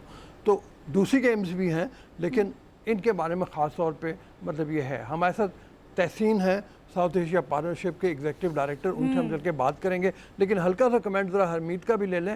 हरमीत, अभी हरमीत हमारे साथ नहीं है, जब हरमीत आएगा फिर उसका भी कमेंट लेंगे। कनेक्ट होंगे लेकिन तो हम दोबारा से कर लेंगे। हाँ। अब्दुल साहब, आप बात कर रहे थे तहसीन साहब से। तहसीन साहब, इस हवाले से बताएगा कि अगर हम बैन करने की बात करें तो मैं अब्दुल रऊफ साहब की बात को ही सेकंड करती हूँ कि रिसेंटली मैंने एक आर्टिकल पढ़ा तो चीन ने excessive use of screen plus violence create करने वाले जो टॉयज़ हैं उनको बैन कर दिया है। So we are at the point कि हम कोई ऐसे इनिशिएटिव ले सकते हैं ताकि हम इस चीज़ को यही प्रिवेंट कर सकें। देखिए, ये सिर्फ बैन करने से या हुकूमती बैन से तो फर्क नहीं पड़ेगा, सही। क्योंकि ये तशद्दुद और इस तरह की जो वायलेंस है जो रऊफ साहब कह रहे हैं, ये माशरे में रोज़ बरोज़ बढ़ता जा रहा है। और ये बुनियादी फ़र्ज तो पेरेंट्स का बनता है कि बच्चों को किस तरह का वो समाज देना चाहते हैं। साइंस ने ये साबित कर दिया, बहुत पुरानी स्टडीज़ हैं, उनमें से एक ये भी है कि अगर बच्चे को आप नेचर में रखेंगे तो उसको वो ज़्यादा पीसफुल होगा, उसको ग्रीनरी नज़र आएगी, उसको दरख्त नज़र आएंगे, उसको सफाई नज़र आएगी। और अगर आप बच्चे को इस तरह की चीज़ों में पालेंगे तो उसमें वायलेंस बढ़ेगा, जैसे कि ये टॉयज जिसकी बात आप कर रहे हैं, गन्स और टैंक्स और इस तरह की चीज़। जुर्म ये हो रहा है कि जिन घरों में टीवी है, अक्सर जो टेलीविज़न के प्रोग्राम भी हैं जो गैर मुल्की हैं, चाहे वो जानवरों पे मबनी है या इंसानों पे है, उन पे भी बेतहाशा वायलेंस दिखाया जाता है। बड़े बड़े बच्चे बड़े शौक से देखते हैं और यही हाथ आजकल कंप्यूटर पे भी आ गया। तो एक बड़ी तादाद में एक कैंपेन की ज़रूरत है कि अगर हम चाहते हैं कि ये समाज खुशहाल हो तो हमें अपने बच्चों को ज़्यादा से ज़्यादा नेचर के करीब रखना चाहिए। उनको देखना चाहिए कहाँ दरख्त हैं, कहाँ खेत हैं, कहाँ सफाई है, सुथराई है। उससे उनके अंदर अमन, मोहब्बत और उसका भाईचारे का फरोग होगा। बैन कर देना चाहिए, लेकिन यहाँ बहुत सारी ऐसी चीज़ें हैं जो हुकूमतों ने बैन की हुई हैं लेकिन पब्लिकली मिलती हैं। ये पेरेंट्स पे हमें ज़्यादा तवज्जो देनी चाहिए, स्कूलों पे ज़्यादा तवज्जो देनी चाहिए, ख़ास तौर पे उन शहरों में जहाँ पे एक ख़ास अपर मिडिल क्लास के स्कूल हैं, वहाँ पे मैं देख रहा हूँ कि बच्चों में रोज़ बरोज़ ये पबजी जैसी जो बीमारियाँ आई हैं, जिनसे बढ़ रहा है, सोच में भी बढ़ रहा है। और आप खुद देख लें जिस तरह बच्चे, मेरे नेबरहुड में एक स्कूल है, वहाँ पे 12-14 साल के बच्चे खुद गाड़ी चला के आते हैं और जिस तरह आते हैं कुछ भी हो सकता है। तो मेरा ये ख्याल है कि ये सारे तशद्दुद की तरफ लेके जाते हैं और हम अपना मुस्तकबिल जो है उसको ख़राब कर रहे हैं। करें बैन, लेकिन ये हमें अपने आप पे तवज्जो देने की घरों में, स्कूलों में इन चीज़ों की तरफ लेके जाने चाहिए। और बच्चों को जितना ज़्यादा मोहब्बत, सुकून, प्यार का दर्स मिलेगा जो देखेंगे, वो उतने ही ज़्यादा बेहतर इंसान बनेंगे, बजाय उनको को ये दिखाया जाए कि बंदूक खुलती कैसे है और पिस्टल में भरना कैसे गोलियों, और इस तरह की फिल्में भी दिखाया जाए इसमें सिवाय मार पिटाई के कुछ ना हो। टॉम एंड जेरी देख लें, सिवाय तशद्दुद के उसमें आई कुछ नहीं। ये कार्टून बड़े शौक से बच्चे देखते हैं। बिल्कुल, वो तो अब तो तहसीन टॉम एंड जेरी तो हमारे ज़माने की चीज़ हो गई। अब जो चीज़ें हैं उसके अंदर तो वायलेंस इतना ज़्यादा है। आप ये देखो, ये सुपरमैन या स्पाइडरमैन जब फिल्में चलती हैं या टीवी के ऊपर प्रोग्राम चलते हैं, बिल्कुल चूँकि वो बड़े पैमाने के ऊपर उसकी मार्केटिंग की होती है, उसके खिलौने बिल्कुल उसी तरह की गन्स जो हैं वो मैदान में आ जाती हैं, बाज़ार में बिकने के लिए आ जाती हैं कि ये सुपरमैन की गन है, ये फ़लाँ ये दुश्मन को कत्ल करेगी, ये मारेगी। वही बच्चे ख़रीद रहे होते हैं और बिल्कुल वही बन के उसी तरह के लिबास पहन के नफ्सियाती तौर पे मेरा ख़्याल है कि बच्चा डैमेज हो जाता है। नफ्सियाती तौर पे वो इतना ज़्यादा नुकसान का शिकार होता है कि जिसकी कोई हद नहीं। जी तहसीन।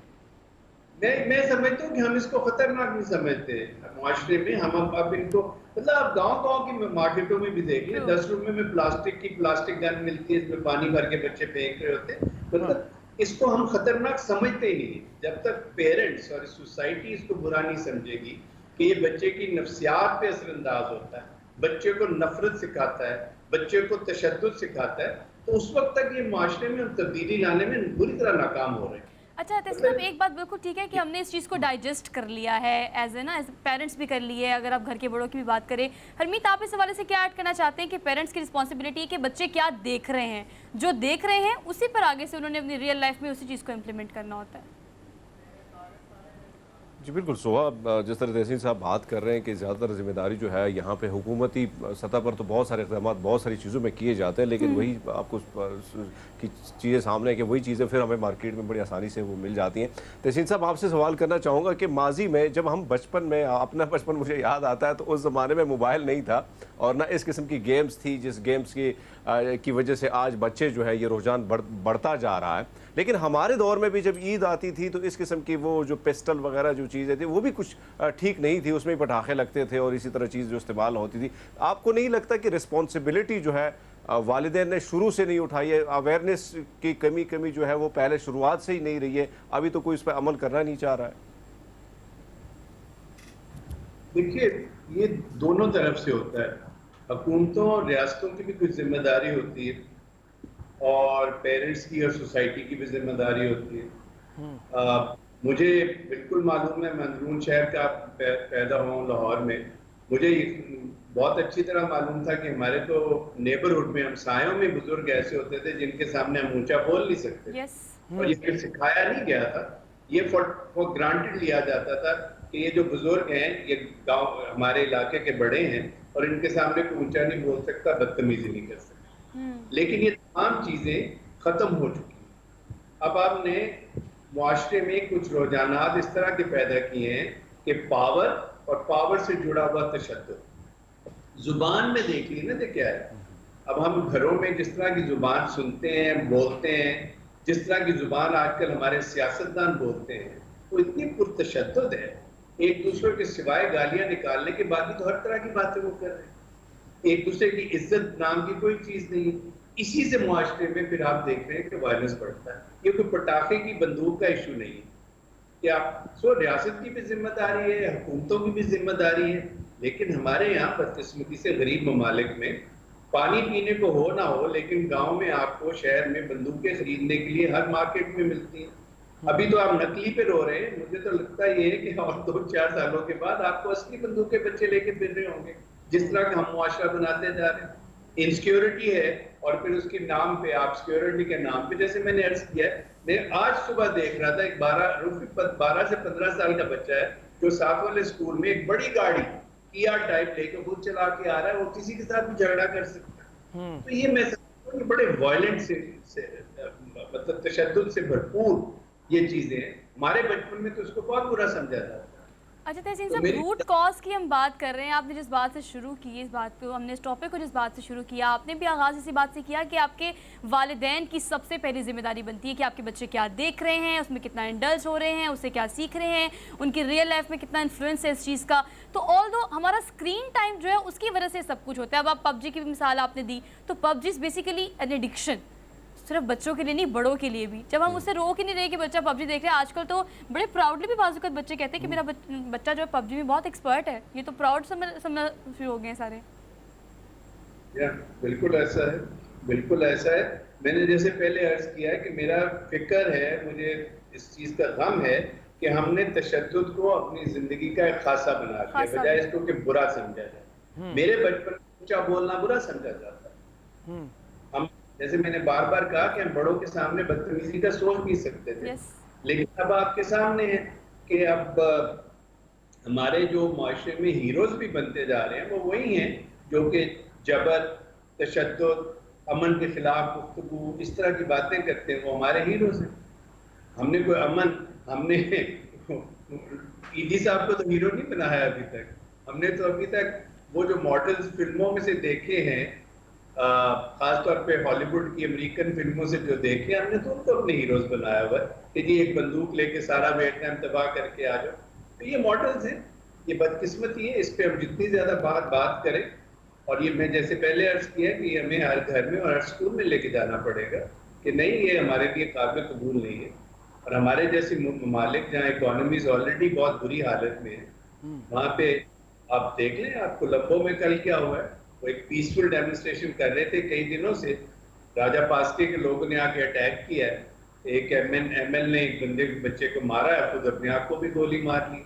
अब तो ये वहाँ मतलब कोलंबो भी हमारा जैसे शहर और मुल्क है, श्रीलंका भी गरीबों का एक मुल्क है, लेकिन इसको कैसे लेके चलेंगे ये देखना पड़ेगा।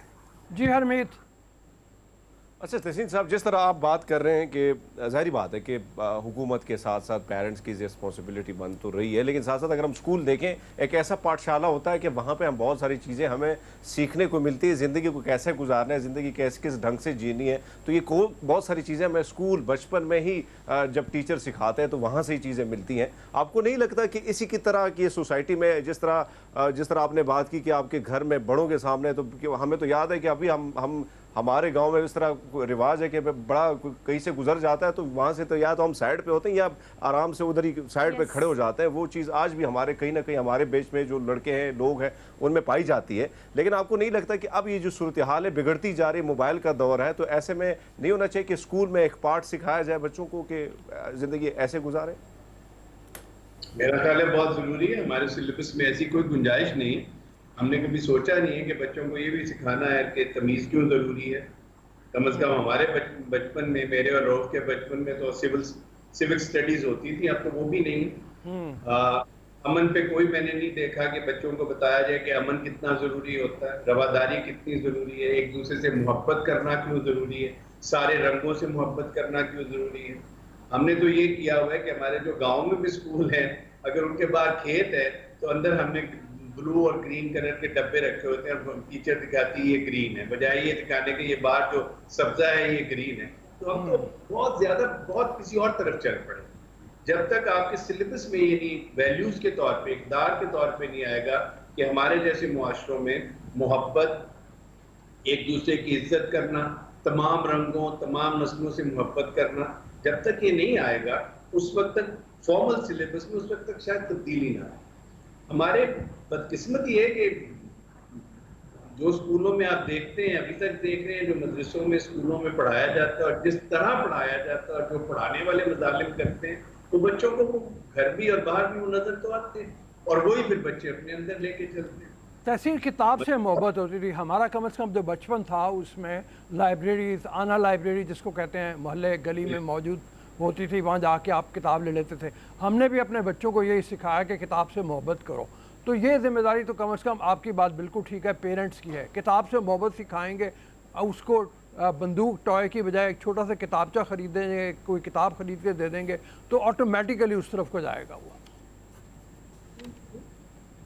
मेरा ख्याल है अगर आपको याद हो, हम बिल्कुल नॉस्टैल्जिक हो रहे, हमारे दौर में हमारे हर स्कूल में और हर क्लास में कोई ना कोई टीचर हमारे हीरो होते थे। हाँ बिल्कुल, जो भी थे। अब मैं बहुत अपने बच्चों से सुनता हूँ कि जनाब हमारे फलां टीचर बहुत अच्छी हैं या वो बहुत अच्छे हैं। मतलब अब उनके कपड़ों पे, उनके मेकअप पे, उन पे तो बातें होती हैं, उनके स्टाइल पे बातें होती हैं, लेकिन एज ए हीरो नहीं हम उनको अपने उस्तादों को ले रहे। नहीं, मैं और हरमीत भी तहसीन साहब उसी दौर से हैं जब हम भी आइडलाइज करते होते थे कि नहीं भी टीचर जो है वो हमारा हीरो है, टीचर जो कहेगा इसको हमने बिल्कुल ज़िंदगी में इनकी तरह बनना है, चाहे पेशा हम कोई भी लें। हमने अखलाकियात को बड़ा कीप इन माइंड रखा है। अच्छा, स्लैंग्स बड़े इस्तेमाल किए जाते हैं। आपने एक जुमला यूज़ किया अब्दुर्रऊफ साहब के बच्चे आजकल इस किस्म के कार्टून्स देखते हैं कि मैं इस आले से या इस बंदूक से कत्ल कर दूंगा, और ये जो बच्चे मतलब आम लैंग्वेज के तौर पर भी यूज़ कर रहे हैं, ये लैंग्वेज भी उतनी ही आपके नफ्सियात पर असरअंदाज होती है। तहसीन साहब, इस हवाले से आप क्या कहेंगे? पॉलिटिकल पार्टीज़ को देख लें, उन्होंने जो जुमला कह दिया वो बच्चे की ज़ुबान पर होता है। कार्टून्स देख लें, हमारे पास बहुत सारी एग्जाम्पल्स हैं, बच्चे आजकल कार्टून्स की लैंग्वेज बोलते हैं। सो ऑल दो, इस बारे में आपको क्या लगता है? देखिए, बड़ा मुश्किल है ये जो मुआशरे में जिस तरह की ये हम गिरावट देख रहे हैं, ये कोई फितरी नहीं है। ये साफ समझ आती है कि ये बाकायदा एक कॉन्शियस एफर्ट है कि हमारे जैसे मुआशरों को और बैकवर्ड और पीछे ले जाने के लिए इनको तोड़ा जाए, इनमें जो गल्फ है बढ़ाया जाए, वो अमीर गरीब का ही सिर्फ ना हो, वो औरत और मर्द में तफरीक भी ज्यादा हो। मतलब बड़ी हैरत होगी आपको सुन के अगर आप इस एक्सपीरियंस से नहीं गुजरे कि मेरा ग्रैंडसन जो है वो अभी कोई 4 साल का हुआ है और वो जिस स्कूल में पढ़ने जा रहा है, शायद पहली कच्ची जमात में ही है अभी, और वो अभी क्लास में कहता है लड़कियां मेरी दोस्त नहीं, मैं लड़कों से दोस्ती करूं। अच्छा। एक ग्रैंड नीस है, उनका बेटा जो है वो अब 7वीं में है और मुझे 3 साल पहले कह चुका है कि मेरी क्लास में इतने शिया बच्चे हैं। अब आप जब मुआशरा इस तरह के बनाएंगे तो वो डेफिनेटली एक इंटॉलरेंस की तरफ बढ़ेगा, एक दूसरे से जुदा करेगा और उससे फिर वायलेंस भी बढ़ता है। बहुत शुक्रिया तहसीन, थैंक यू तहसीन, बहुत मेहरबानी, बहुत शुक्रिया आपके टाइम का। बिल्कुल जो बात हो रही है वो ये है कि बच्चे की नफ्सियात को देखते हुए ये वालिदैन की, असातिज़ा की ज़िम्मेदारी बनती है कि शुरू से उसकी नफ्सियात में, उसकी ज़हन साजी में अपना रोल अदा करें, उसकी तरबियत करें। हमारे जो बचपन था उसमें, जैसे तहसीन कह रहे थे अभी, उसमें टीचर ये ज़हन साजी का काम किया करते थे, माँ बाप भी करते थे, वो टाइम लगाते थे। मेरी वालदा मुझे याद है वो किताबें हमें पढ़ के सुनाती थी, शुरू बचपन से कहानियाँ सुनाया करती थी। वो जो कहानियाँ हैं ना वो अंदर जज्ब हो गई हुई हैं हमारे, और उन्होंने रोल अपना प्ले किया। तो ये बहुत ज़रूरी है। आप अपने बच्चे को, अगर आप अपनी मसरूफियात में आप कहें कि मुझे तो फ़लाँ जगह जाना है, मुझे तो ये काम है, मैं टाइम नहीं दे सकता, तो फिर बच्चा जो है वो ज़ाहिर है आप उसको उसके बदले में अपना फ़ोन पकड़ा देंगे जिसके ऊपर वो कोई वायलेंट सी गेम देखने लगेगा, उसको टॉयज़ पकड़ा देंगे, ये लो तुम इनसे खेलो। वो ज़ख्मी भी करते हैं एक दूसरे को। जब वो पिस्टल्स खरीद लेते हैं, प्लास्टिक की गोलियाँ, आंखें चली जाती हैं बच्चों की, मतलब कईयों की। तो अच्छा अब्दुल रसूल, these topic like very close to my heart. I don't know why. I just got emotional sometime कि ये चीज़ें जो उस्ताज़ा की उनसे एफिलिएट थी ना, ये उनसे ही थी। ये हमारी वैल्यूज़ हैं, नॉर्म्स हैं। आजकल के बच्चे टीचर्स को रिस्पेक्ट करने के बजाय उनको दोस्त बना लेते हैं। ठीक है, ये तो हमारा फ्रेंड है, इसीलिए हमारी बेतकल्लुफ़ी इनसे कंपैरेटिवली ज़्यादा हो गई। ऑल दो बड़े रूट कॉज है, उन पर काम करेंगे, और काम जो कर सकते हैं वो आपके घर में मौजूद आपके वालिदैन हैं। तो सबसे पहले जिम्मेदारी लेनी पड़ेगी हमारे घर में मौजूद वालिदैन को। ठीक है, अभी चलते हैं ब्रेक की तरफ। यस, ब्रेक लेते हैं, वापस आते हैं। Keep watching good morning public.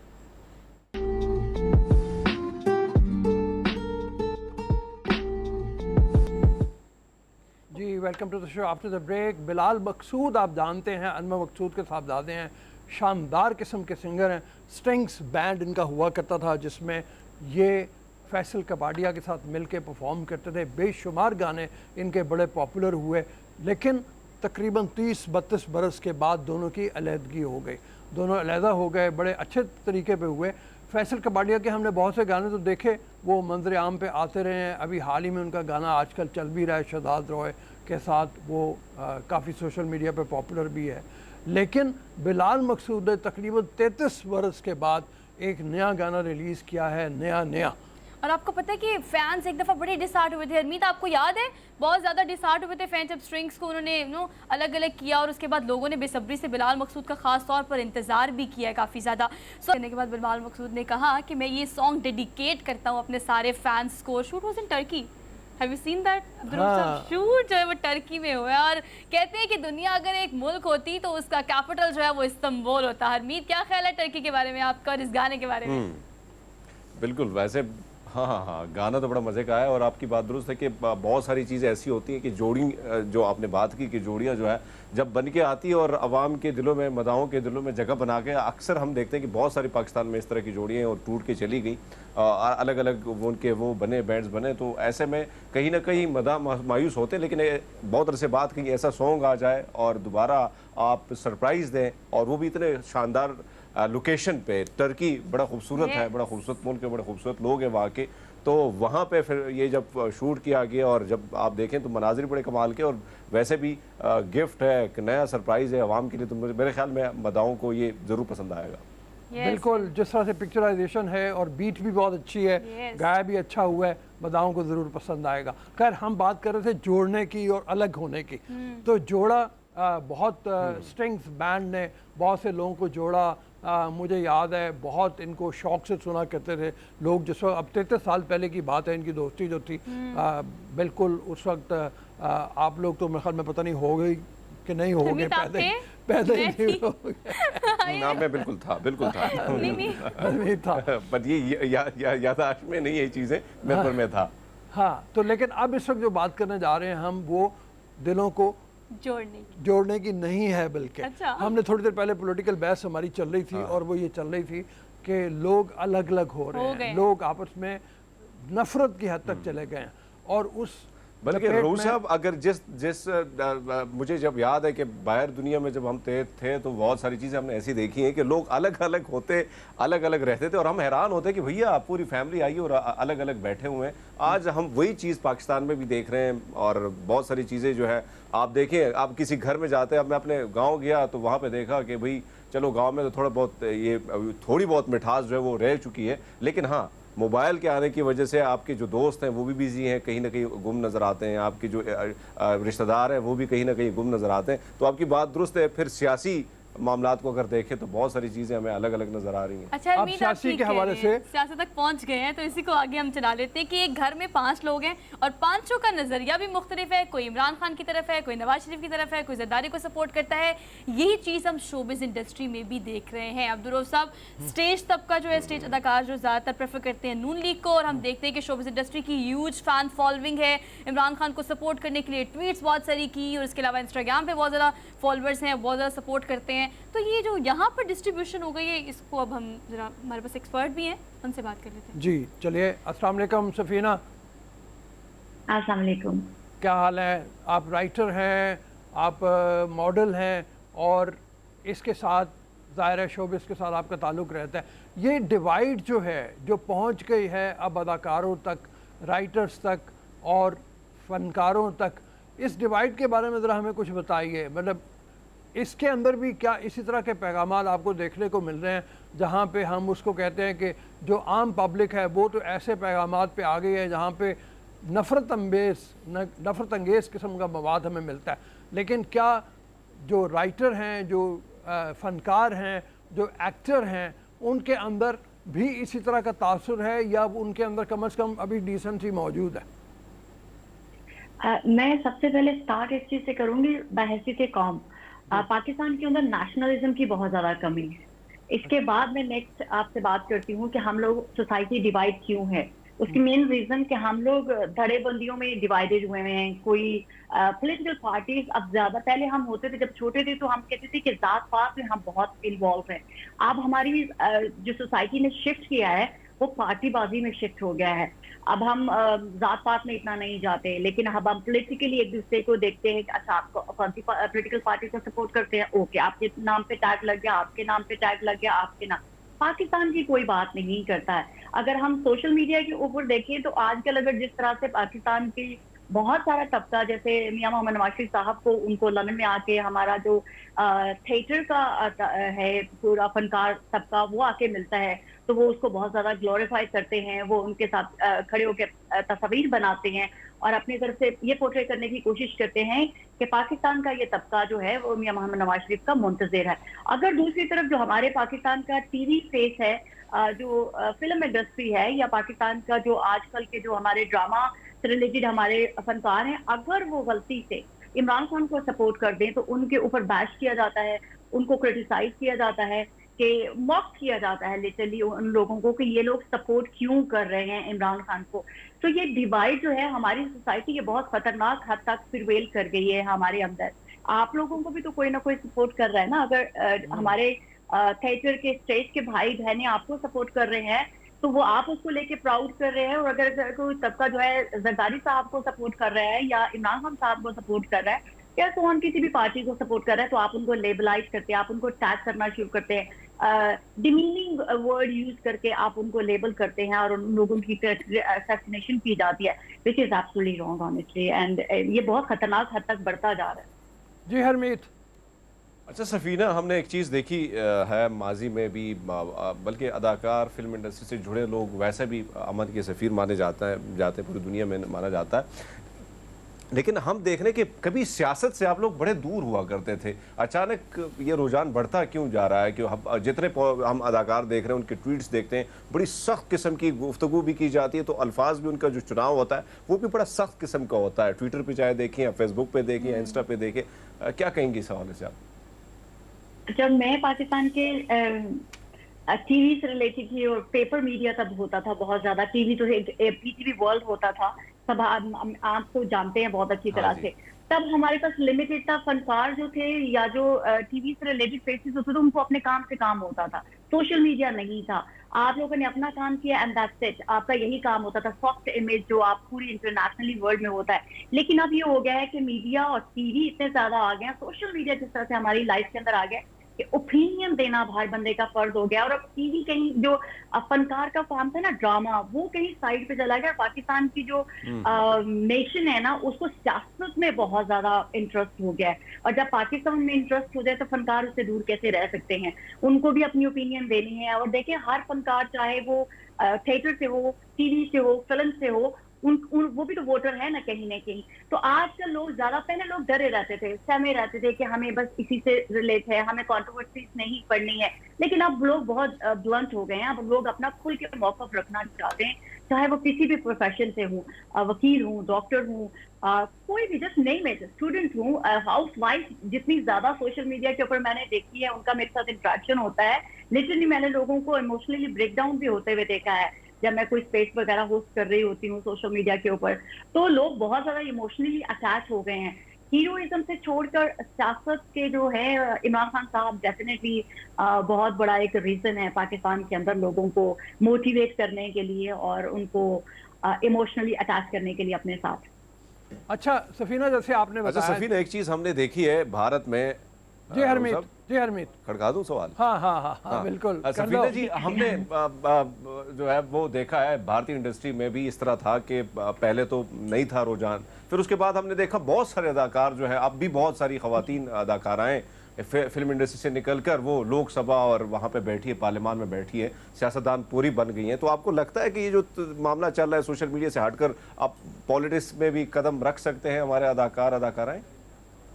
Why not? मैं यही तो कह रही हूँ। हम ना, मैं जब बिलोंग करती थी तब वो बहुत कंजस्टेड एटमॉस्फेयर था हमारी इंडस्ट्री का। Sorry, I am not labelling, that's why I isolate my self, because वो एक्सेप्टेबिलिटी नहीं थी हमारी सोसाइटी के अंदर इस प्रोफेशन से रिलेटेड।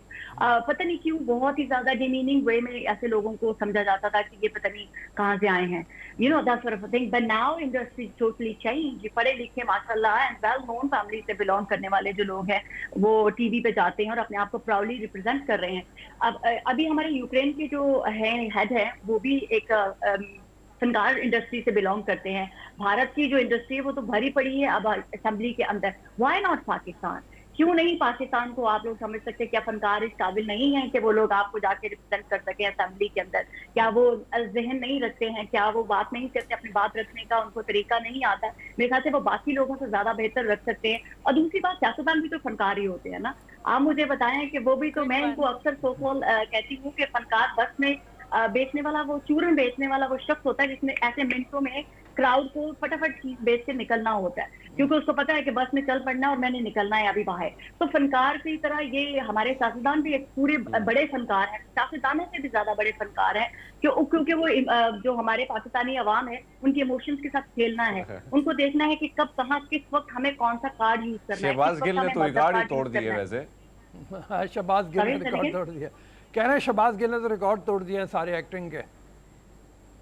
नहीं, आप किसी को भी लें जी, किसी को भी लें। देखें, हमारी मरियम नवाज शरीफ साहिबा जाती है, इमरान खान साहब जाते हैं, वो जलसों से वो खिताब क्यों करते हैं? क्योंकि उनको पता है कि पीपल्स आर इमोशनल। आपने उनके इमोशंस को हाईजेक करना है। जब आप उनके इमोशंस को हाईजेक करते हैं, आप उनके साथ ऐसे टीवी के ऊपर जब हम कोई ड्रामा या कोई एक्टिंग करके वो प्ले कर रहे होते हैं रोल, तो एक्चुअली में तो वो इंसान अपनी पर्सनालिटी नहीं होता ना, वो तो उस वक्त वो एक पर्सनालिटी पोर्ट्रे कर रहा होता है, और जो टीवी के बाहर बैठा शख्स होता है वो उसके अपने साथ जोड़ लेता है। तो इसी तरह से हमारे सियासतदान भी है, जब वो एक ऑडियंस के साथ मुखातिब होते हैं तो वो सब लोगों को अपने साथ कनेक्ट कर लेते हैं। अभी आवाज नहीं जा रही मेरे ख्याल में। जी सफीना बात कर रही हैं, ये जरा अच्छा, वैसे कंटिन्यू करती हूँ। मैं आपसे कह रही थी कि बल्कि कंपैरेटिवली अगर देखा जाए तो अगर लीडरान हमारे जो पॉलिटिकल पार्टीज के उनकी फैन फॉलोइंग तो है, लेकिन हमारे शोबिस इंडस्ट्री के लोग कुछ ज़्यादा लोग देखने वाले हैं कंपैरेटिवली। अगर हम देखें तो अगर आप इंस्टाग्राम देखें, आप ट्विटर देखें, आप फेसबुक देखें, वहाँ पर अगर किसी ने ट्वीट कर दी है तो उसके फैंस उस ट्वीट को कितना आगे तक लेके जाते हैं, उसे कितना फॉलो करते हैं। बाजू का तो लोग अपना पॉइंट ऑफ व्यू बिल्ड करते हैं उन लोगों को लेके जिस अदाकार को या किस अदाकारा को हम बहुत ज़्यादा पसंद करते हैं। तो कंपैरेटिवली उनके प्लेटफॉर्म से कोई भी पॉलिटिकल पार्टी ज़्यादा अच्छे से वोट कैंपेन कर सकती है।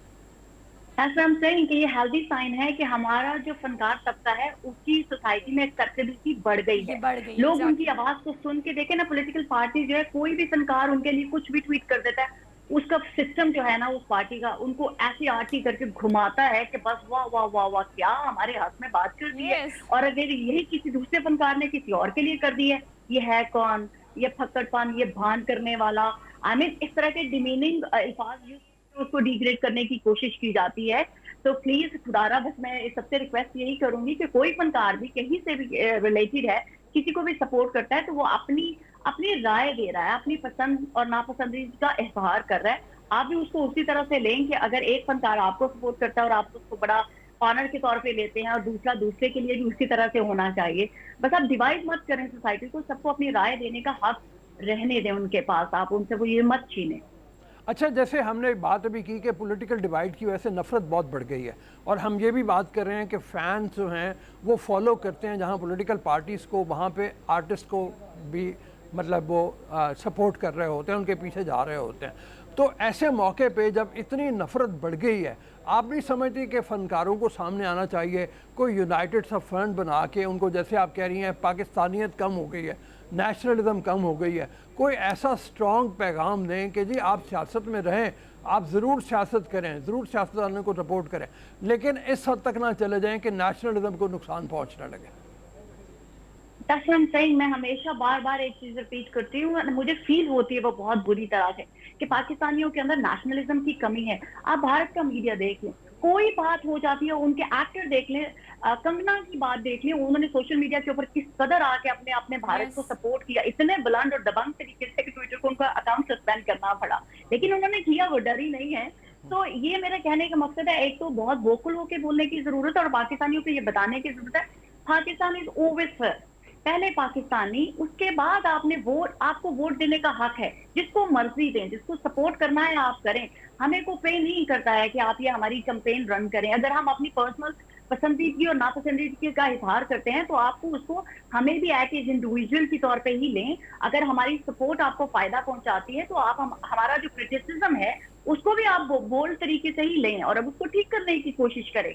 ऐसा थोड़े ना है कि हमने को पॉलिटिकल पार्टीज को लेके जाना, आज एक लीडर है, कल दूसरे हैं, कल कोई तीसरा होगा, लेकिन पाकिस्तान ने यही रहना है और पाकिस्तान के लिए हम सबको यूनाइटेड होना चाहिए। जब पाकिस्तान की बात हो, मुझे एक दफा BBC दिल्ली ने इनवाइट किया पाकिस्तान का मौक़िफ़ देने के लिए, वहां पर हमारे और भी पाकिस्तानी थे वहां पर, लेकिन उन लोगों को ज्यादा मौका दिया जा रहा था जो शायद पाकिस्तान को क्रिटिसाइज ज्यादा कर रहे थे। मेरा माइक थ्रू आउट 1 आवर के लिए म्यूट रखा गया एक क्वेश्चन के आंसर के बाद। फिर लास्ट में मैं भी सोचती थी कि कभी तो मेरा माइक खुलेगा और मैं तब अपनी भड़ास पूरी तरह से निकाल लूंगी, वो मैंने निकाल ली। तो वो मेरा कहने का मकसद है पाकिस्तानियों को यूनाइटेड होके कहीं पे भी जब पाकिस्तान की बात आए तब ये नहीं सोचना कि आप कौन सी पार्टी को सपोर्ट कर रहे हैं, कौन से तबके से बिलोंग करते हैं आप, उस वक्त सिर्फ पाकिस्तान की बात होनी थी। जैसे आपने कहा कि फनकारों को, यस, अगर फनकारों की आवाज इतनी ज्यादा सुनी जा रही है और लोग अप्रिशिएट करते हैं तो व्हाई नॉट, उनको सामने आना चाहिए और प्रॉपर तरीके से उनको लोगों के अंदर ये कैंपेन करनी चाहिए कि खुदारा पाकिस्तान के लिए बोलना शुरू करें। बहुत मेहरबानी, थैंक यू सफीना, बिल्कुल सही है, आपकी बहुत इम्पोर्टेंट मैसेज है। बात असल में यही है, पाकिस्तान के लिए बोलें और जो दूसरा है उसको भी अपना भाई समझे। किसी भी सियासी जमात से किसी भी सियासी जमात के बारे में आप इस हद तक ना चले जाएं कि वहाँ से वापसी मुमकिन ना हो। नफ़रतों को, कदूरतों को दिलों में इतनी जगह ना दें कि वहाँ से पाकीज़गी का एलिमेंट ख़त्म हो जाए, वहाँ से सिर्फ नफ़रत ही नफ़रत पनप रही हो। गद्दारी के सर्टिफिकेट देने बंद करें, बांटने बंद करें। हमने मुस्तकबिल में एक कौम बन के चलना है, हमने मुस्तकबिल में एक ऐसी कौम बन के चलना है जिसको माजी में जो गलतियाँ हुई हैं वो दोहरानी नहीं है। बिल्कुल नहीं। अगर हम दोहराते चले जाएंगे उसी तरह की गलतियाँ तो हमें मालूम है कि जैसे ओरिया से हम सुबह बात कर रहे थे तो हमें पता चला था कि हमने कहाँ कहाँ नुकसान उठाए। 71 में हम बहुत डिवाइडेड थे, और इतने डिवाइडेड होने का नतीजा ये निकला कि हमारा मुल्क दो लख्त हो गया। हमें हरमीत का क्विक कमेंट लेते हैं और फिर हम इसकी ब्रेक की तरफ चलते हैं। जी हरमीत। हाँ बिल्कुल, रोज़ साहब आपकी बात दुरुस्त है कि इसमें कोई शक नहीं है कि कोशिश तो यही होनी चाहिए कि वतन के हवाले से या मुल्क के हवाले से या ये जो तलखियाँ बढ़ रही हैं पॉलिटिशियन के दरमियान, हमारे दरमियान, आप देखें कि आपको याद होगा कि कल परसों मैंने एक वीडियो शेयर भी की थी सोशल मीडिया पे, जिसमें दोस्त का दुश्मन इसलिए बन गया कि दोस्त ने कहा कि भैया आपका लीडर जो है वो घड़ी चोर है, तो उसने जाके उसको शूट कर दिया। तो ये जो तलखियाँ हैं ये नुकसान देंगी हमारे मुल्क को, हमारे माशरे को, हमारी सोसाइटी को। लेकिन जो अमन की सफ़ीर की मैंने बात की, जो अदाकार हैं, कम से कम ये अगर पॉलिटिक्स की तरफ आते भी हैं, लेकिन अगर तलख जुमले और इन चीज़ों से ये दूर रह के एक अच्छा पैगाम देते हैं, भाई सपोर्ट सबको, ये हक है, जमहूरी वतन है, ये हक को सबको अपना वो हक हासिल है कि वो जो कहना चाह रहा है, जिसको लाइक कर रहा है, लेकिन तरीक़ाकार थोड़ा सा जो आपने बात की वो तरीक़ाकार होगा तो मुल्क भी सलामत होगा, ये सोसाइटी, ये माशरा भी कम से कम महफूज होगा इन तलखियों, इन दूरियों, इन कदूरतों से। बिल्कुल ठीक बात है जनाब। फ्रीडम ऑफ स्पीच के नाम पे बिला वजह किसी की दिल आज़ारी ना कीजिए, अपनी गलतियों से सीखा जाए, ये वक्त की अहम ज़रूरत है। मजीद भी हम शामिल करेंगे, अच्छी खबरें और मज़ेदार सी बातें आपसे करेंगे, लेकिन एक छोटी सी ब्रेक लेनी है। वापस आते हैं, आप देखते रहिए गुड मॉर्निंग पब्लिक।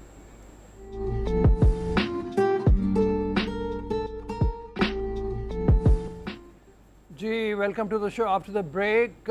हमने शुरू में प्रोग्राम के आज बात की थी कुछ मौसम के हवाले से, लेकिन एक बात जो रह गई वो ये है कि कल से पूरे मुल्क में एक हीट वेव का आगाज़ होने जा रहा है। इस्लामाबाद शायद थोड़ा सा बचा रहा है या उसके मुल्का मरी के इलाके जो हैं, लेकिन जो पंजाब है और सिंध है वहाँ पे हीट वेव काफ़ी ज़्यादा शिद्दत के साथ होगी। हरमीत की तरफ पहले रुख करते हैं कि इस्लामाबाद में कल जो मौसम था वो बड़ा औसम था बकौल हरमीत के, लेकिन पंजाब के इलाकों में इतनी शदीद गर्मी थी कि जिसकी कोई हद नहीं। ख़ास तौर पर लाहौर में जहाँ हम बैठे हुए हैं यहाँ पे गर्मी बहुत ज़्यादा थी। और आज आपको पता है हमारे लिए, आपके लिए, मेरे लिए हरमीत ने खुद वो सीन कैप्चर किए हैं और वो मनाजिर बारिश के, और कई इलाके ऐसे जहाँ याराबारी भी हुई है, तो ये जो उन्होंने कैप्चर किए वो ज़रा सीन भी हम आपको दिखाते हैं। और हरमीत आप ज़रा मौसम का हाल तरह से बताएं कि आप तो बड़े लकी हैं भाई इस मामले में। हम तो गर्मी में पंजाब में लाहौर में, मतलब वो गर्मी है कि आप गाड़ी में बैठो तो गाड़ी का स्टीयरिंग भी आपको शदीद गर्म लगता है, टाइम लगता है आपको गाड़ी में बैठ के ड्राइव करने में। आप तो एंजॉय कर रहे हैं। अच्छा सुहा, वैसे मैं जब, हाँ जाहिर बात है कि मैं गांव से जब इधर आया, क्योंकि गांव में बहुत ज़्यादा ठंडक थी, तो जैसे पहुंचा हूँ इस्लामाबाद तो यहाँ पे गर्मी की शिद्दत जो है वो महसूस तो की जा रही थी, क्योंकि गर्मी बहुत ज़्यादा थी। और अचानक ये भी प्रेडिक्शन में अगर मैं देखूँ तो मैं जब न्यूज़ देख रहा था तो उसमें यही बात थी कि इस्लामाबाद और रावलपिंडी जितने भी इलाके हैं, मुलाका इलाके हैं, तो वहाँ पे बारिश का इम्कान तो जाहिर नहीं किया जा रहा। लेकिन अचानक जब बारिश आई और ठंडी ठार हवाओं का रुख, क्योंकि एक तो है कि मरी हमारे करीब है बिल्कुल, तो मरी की वजह से ये होता है कि जब भी वहाँ पे बारिश होती है तो वहाँ से जो ठंडी ठार हवाएं हैं उनका रुख इस्लामाबाद की ओर होता है। लेकिन कल अचानक हमने देखा कि भाई, मैं तो आपको पहले बता रहा था कि इससे पहले जब मैंने वॉक के लिए निकला था तो शदीद गर्मी थी, धूप थी, ये बिल्कुल तस्वर ही नहीं था कि भैया बारिश होगी और इस किस्म की कमाल की बारिश होगी। लेकिन अचानक जैसे हम पहुँचे ऑफिस और फिर देखा कि भैया बारिश हो रही, तो मैंने कहा इस बारिश को एंजॉय करने के लिए क्यों ना हम अपने ऑफिस के टॉप रूफ पे चले जाएं। वहाँ पे गए तो बड़ा मज़े का मौसम था और ठंडी ठार हवा की, लेकिन हवाएं बड़ी तेज थी और कहीं ना कहीं याराबारी जो है वो भी हुई है। मौसम बदल गया, हालात बदल गए, जज्बात बदल गए, लेकिन अब आने वाला मौसम कैसा रहेगा ये हम जी आने वाला मौसम कैसा रहेगा, सरदार सरफराज साहब हमारे साथ मौजूद हैं, चीफ मेट्रोलॉजिस्ट हैं, सिंध से इनका ताल्लुक है। अस्सलाम वालेकुम जनाब। जी वालेकुम सलाम। सरदार साहब ज़रा बताइए ना, आइंदा आने वाले दिन जो मेरे पास प्रेडिक्शन है उसके तहत तो ये है कि 2 दिन में पंजाब में, लाहौर में टेम्परेचर 45 तक पहुंच जाएगा। सिंध की क्या सूरत हाल है और बाकी मुल्क की सूरत हाल क्या लग रही है आपको? जी बहुत शुक्रिया जी। देखिए सिंध में तो पिछले 2 से 3 दिन से चल रही है गर्मी, खासकर सेंट्रल और अपर सिंध यानी नवाबशाह से ऊपर के जो इलाके हैं, दादू, लाड़काना, सक्खर, जैकबाबाद और शिकारपुर, उन एरियाज़ में तो ऑलरेडी 46 से 48 टेम्परेचर चल रहा है। पिछले 2 दिन से दादू में 48 और दूसरी जगहों में 47, कहीं 46 इस तरह से रिपोर्ट हो रहा है। तो वहाँ तो ऑलरेडी सीवियर किस्म की हीट वेव परसिस्ट कर रही है और ये सिलसिला जी बिल्कुल आप जैसे फरमा रहे हैं ये सिलसिला जो है आइंदा आने वाले दिनों में चलता चला जाएगा। इसके बारे में प्रेडिक्शन भी यही है। मेरे पास भी, मैं जब अपने मौसम की रिपोर्ट मैं ज़रूर देखता हूँ अपने फ़ोन में जाके, हर रोज़ कम से कम 1-2 दफ़ा ज़रूर देख रहा होता हूँ कि टेम्परेचर कितना जा रहा होगा। तो जिस वक्त मैं ये देखता हूँ कि लाहौर में टेम्परेचर अब आज 42 है सही। और कल 43, 44, परसों 45 तक चला जाएगा, तो डर लगने लगता है कि पता नहीं किस तरह से हो गए। आप थोड़ी देर पहले भी कह रही थी कि गाड़ी में बैठते हैं तो पहले गाड़ी के शीशे खोल के एसी ऑन करके कुछ देर के लिए है ना नॉर्मल करना पड़ता है। अच्छा, आपको पता है अब्दुल रऊफ साहब, एक बड़ी अहम बात ये भी है कि मौसम में हमें उतना ही प्रिकॉशंस का भी ख्याल रखना चाहिए कि अगर गर्मी ज़्यादा हो रही है, हीट स्ट्रोक हो रही है, तो हमने अपना ख्याल खुद कैसे रखना है। हम प्लान कर रहे थे वैसे कि इस पर भी हम डिटेल शो करेंगे कि हमने किस तरह से लोगों को बचाना है, लोगों को क्या प्रिवेंशन करनी चाहिए, हमें क्या करनी चाहिए, क्योंकि गर्मी तो पड़नी है और शदीद पड़नी है। और मेरे ख्याल से इस दफ़ा कहा भी ये जा रहा है कि तारीख की सबसे ज़्यादा गर्म तरीन महीने ये होंगे मार्च से उम्र, क्योंकि मार्च में इतनी गर्मी पड़ी है जो कि नॉर्मली इतनी ज़्यादा नहीं पड़ती। जैसे सिंध की इंटीरियर सिंध की बात करें, दादू की बात कर रहे थे सरफराज साहब, और वो ये बता रहे थे कि वहाँ 2 दिन से पहले 48 के करीब टेम्परेचर पहुँचा हुआ है। अब 48 को जिस वक्त आप सड़क के ऊपर होते हैं, जब गाड़ियाँ चल रही होती हैं, तो वो आपका जो मौसम है वो और ज़रा गर्म हुआ होता है, वो हवाएं आपको और ज़रा शिद्दत की लग रही होती हैं। हरमीत अभी ईद के ऊपर अपने गांव में था, शांगला वगैरह में, सवात में, वहाँ पे बता रहा था कि दोपहर के वक्त में भी कंबल लेके लेटना पड़ता है। तो वहाँ तो हाँ, वहाँ हरमीत को खबर है कि वहाँ का मौसम अभी कैसा है। रऊफ साहब, बिल्कुल मेरी तो वैसे घर वालों के साथ बात होती रहती है, तो मौसम उसी तरह ही है। और कल भी वहाँ बारिश हुई है तो ज़्यादा ठंडक जो है वो इजाफा उसमें हो चुका है। और कहीं ना कहीं बर्फबारी जो है, कुछ इलाके हमारे ऐसे हैं, कुछ पहाड़ इस तरह हैं कि वहाँ पे अभी बर्फबारी हो रही है, तो ये जो चीज़ है वो वहाँ पे तो ये चीज़ महसूस की जाती है। लेकिन अगर हम सिंध और अंदरूनी सिंध में तो बहुत गया हूँ, और वहाँ पे दादू की आपने बात की, दीगर ऐसे इलाके हैं कि वहाँ पे रात को, मुझे याद है कि मैं ट्रैवल कर रहा था और रात के तकरीबन सुबह के 3 करीब था, उसकी थी सुबह 3 बज रहे थे वैसे, तो मैंने गाड़ी से उतरा तो मुझे फील हुआ कि भैया यहाँ पे तो दिन के रात इतनी भयानक है, तो दिन का क्या हाल होगा, दिन को लोगों का क्या हाल होगा। तो वैसे आपको अगर हम इस तरह फिर मैदानी इलाके हैं, वहाँ पे भी तपिश बड़ी ज़्यादा पाई जाती है। लेकिन खैबर पख्तूनख्वा को ये है कि खैबर पख्तूनख्वा के कई इलाकों में बड़ा मौसम जो है वो हमेशा वहाँ पे हम बड़ा खुशगवार मौसम देखते हैं, और हल्की फुल्की अगर बारिश भी हो जाए तो 2 वीक्स 3 वीक्स जो है बड़े आराम से गुजरते हैं। बिजली ना भी हो तो भैया बेगम होके आप सो जाएं। अच्छा, आपको पता बेगम होके या बेगम होके बेगम होके गुड वन। लेकिन आपको पता है, मुझे लगता है हमें ना स्टूडियो एक्सचेंज कर लेनी चाहिए कुछ ऐसा। हरमीत को हम बुलाते हैं लाहौर, तो सब मैं और आप इस्लामाबाद चलते हैं, ताकि वहाँ से ज़रा हम भी लाइव शो करें। मतलब और ही मज़े हैं कि वहाँ पे आप इस्लामाबाद में कहीं भी जाएं, दूर तक आपको एक आधा पहाड़ नजर आ जाते हैं, वैसे ही आपको नॉर्दर्न एरियाज़ वाली फीलिंग आना शुरू हो जाती है ऑल दो। लेकिन लाहौर में अगर हम गर्मियों को देखें ना अब्दुल रऊफ साहब, ट्रैफिक बहुत ज़्यादा हो गई है। हाँ। इतनी शदीद ट्रैफिक है कि आप देखिए, पहले तो गाड़ियाँ लेना मुश्किल था, इतना आसान नहीं था। हर घर में कम से कम 2 से 3 गाड़ियाँ हैं, और हर जितने मेंबर्स हैं उतनी गाड़ियाँ हैं। तो ये गाड़ियाँ ज़्यादा होने की वजह से मेरे ख्याल से गर्मी की शिद्दत में भी उतना ही ज़्यादा इजाफा भी हुआ है। अभी हमने जो हीट वेव थी और जिसकी वजह से हमने जिक्र किया कि आपके गर्मी मार्च से शुरू हो गई थी, और मार्च के महीने में जो टेम्परेचर गया है अप्रैल में और ज़रा बढ़ गया, और जिसका नतीजा ये था कि ग्लोबल वार्मिंग की बदौलत हमने शीश पर ग्लेशियर की बात की कि वहाँ से वो झील बनी, और झील बन के वो फटी, और वो फट के वो पानी जो है वो बहता हुआ गिलगित में और हुंदा के दरमियान में पुल उसने बर्बाद कर दिया, तबाह कर दिया, 2 बिजली घर उड़ा दिए। लेकिन बहरहाल अभी हम जो बात करें इस हीट वेव की, जो अगले हफ्ते से बल्कि क्या शुरू हो चुकी है 2 दिन से, इंटीरियर सिंध में है, पंजाब में भी है, और पंजाब में इसकी शिद्दत होनी है। जैसे आपको अभी सुबह बता रही थी, अपना ख्याल रखें, अगर हो सके पानी की बोतल अपने साथ रखें, सर पे अपने कपड़ा रखें, और तब बाहर निकलें। और हम भी कोशिश करेंगे कि इतनी शदीद गर्मी में कोई ठंडे ठंडे टॉपिक्स जो हैं वो लेकर आएँ। हमारे पूरे शो के सारे सेगमेंट्स जो है वो आपने देखे। अगर कोई मिस हो गया हो तो आप उसको जाके हमारे फेसबुक पेज पर दे सकते हैं। इसके अलावा अगर आप चाहते हैं कि कोई अच्छे अच्छे टॉपिक्स हम अपने प्रोग्राम में ऐड करें तो फॉर श्योर हमें ज़रूर टैग कीजिएगा। हम सब चाहते हैं कि उन चीज़ों को डिस्कस किया जाए जिससे मुआशरे की थोड़ी सी इस्लाह और बेहतरी हो सके। तो आज के प्रोग्राम से इतना ही। अपना बहुत सारा ख्याल रखें। आपसे मुलाकात होगी इंशाल्लाह कल। अल्लाह हाफ़िज़।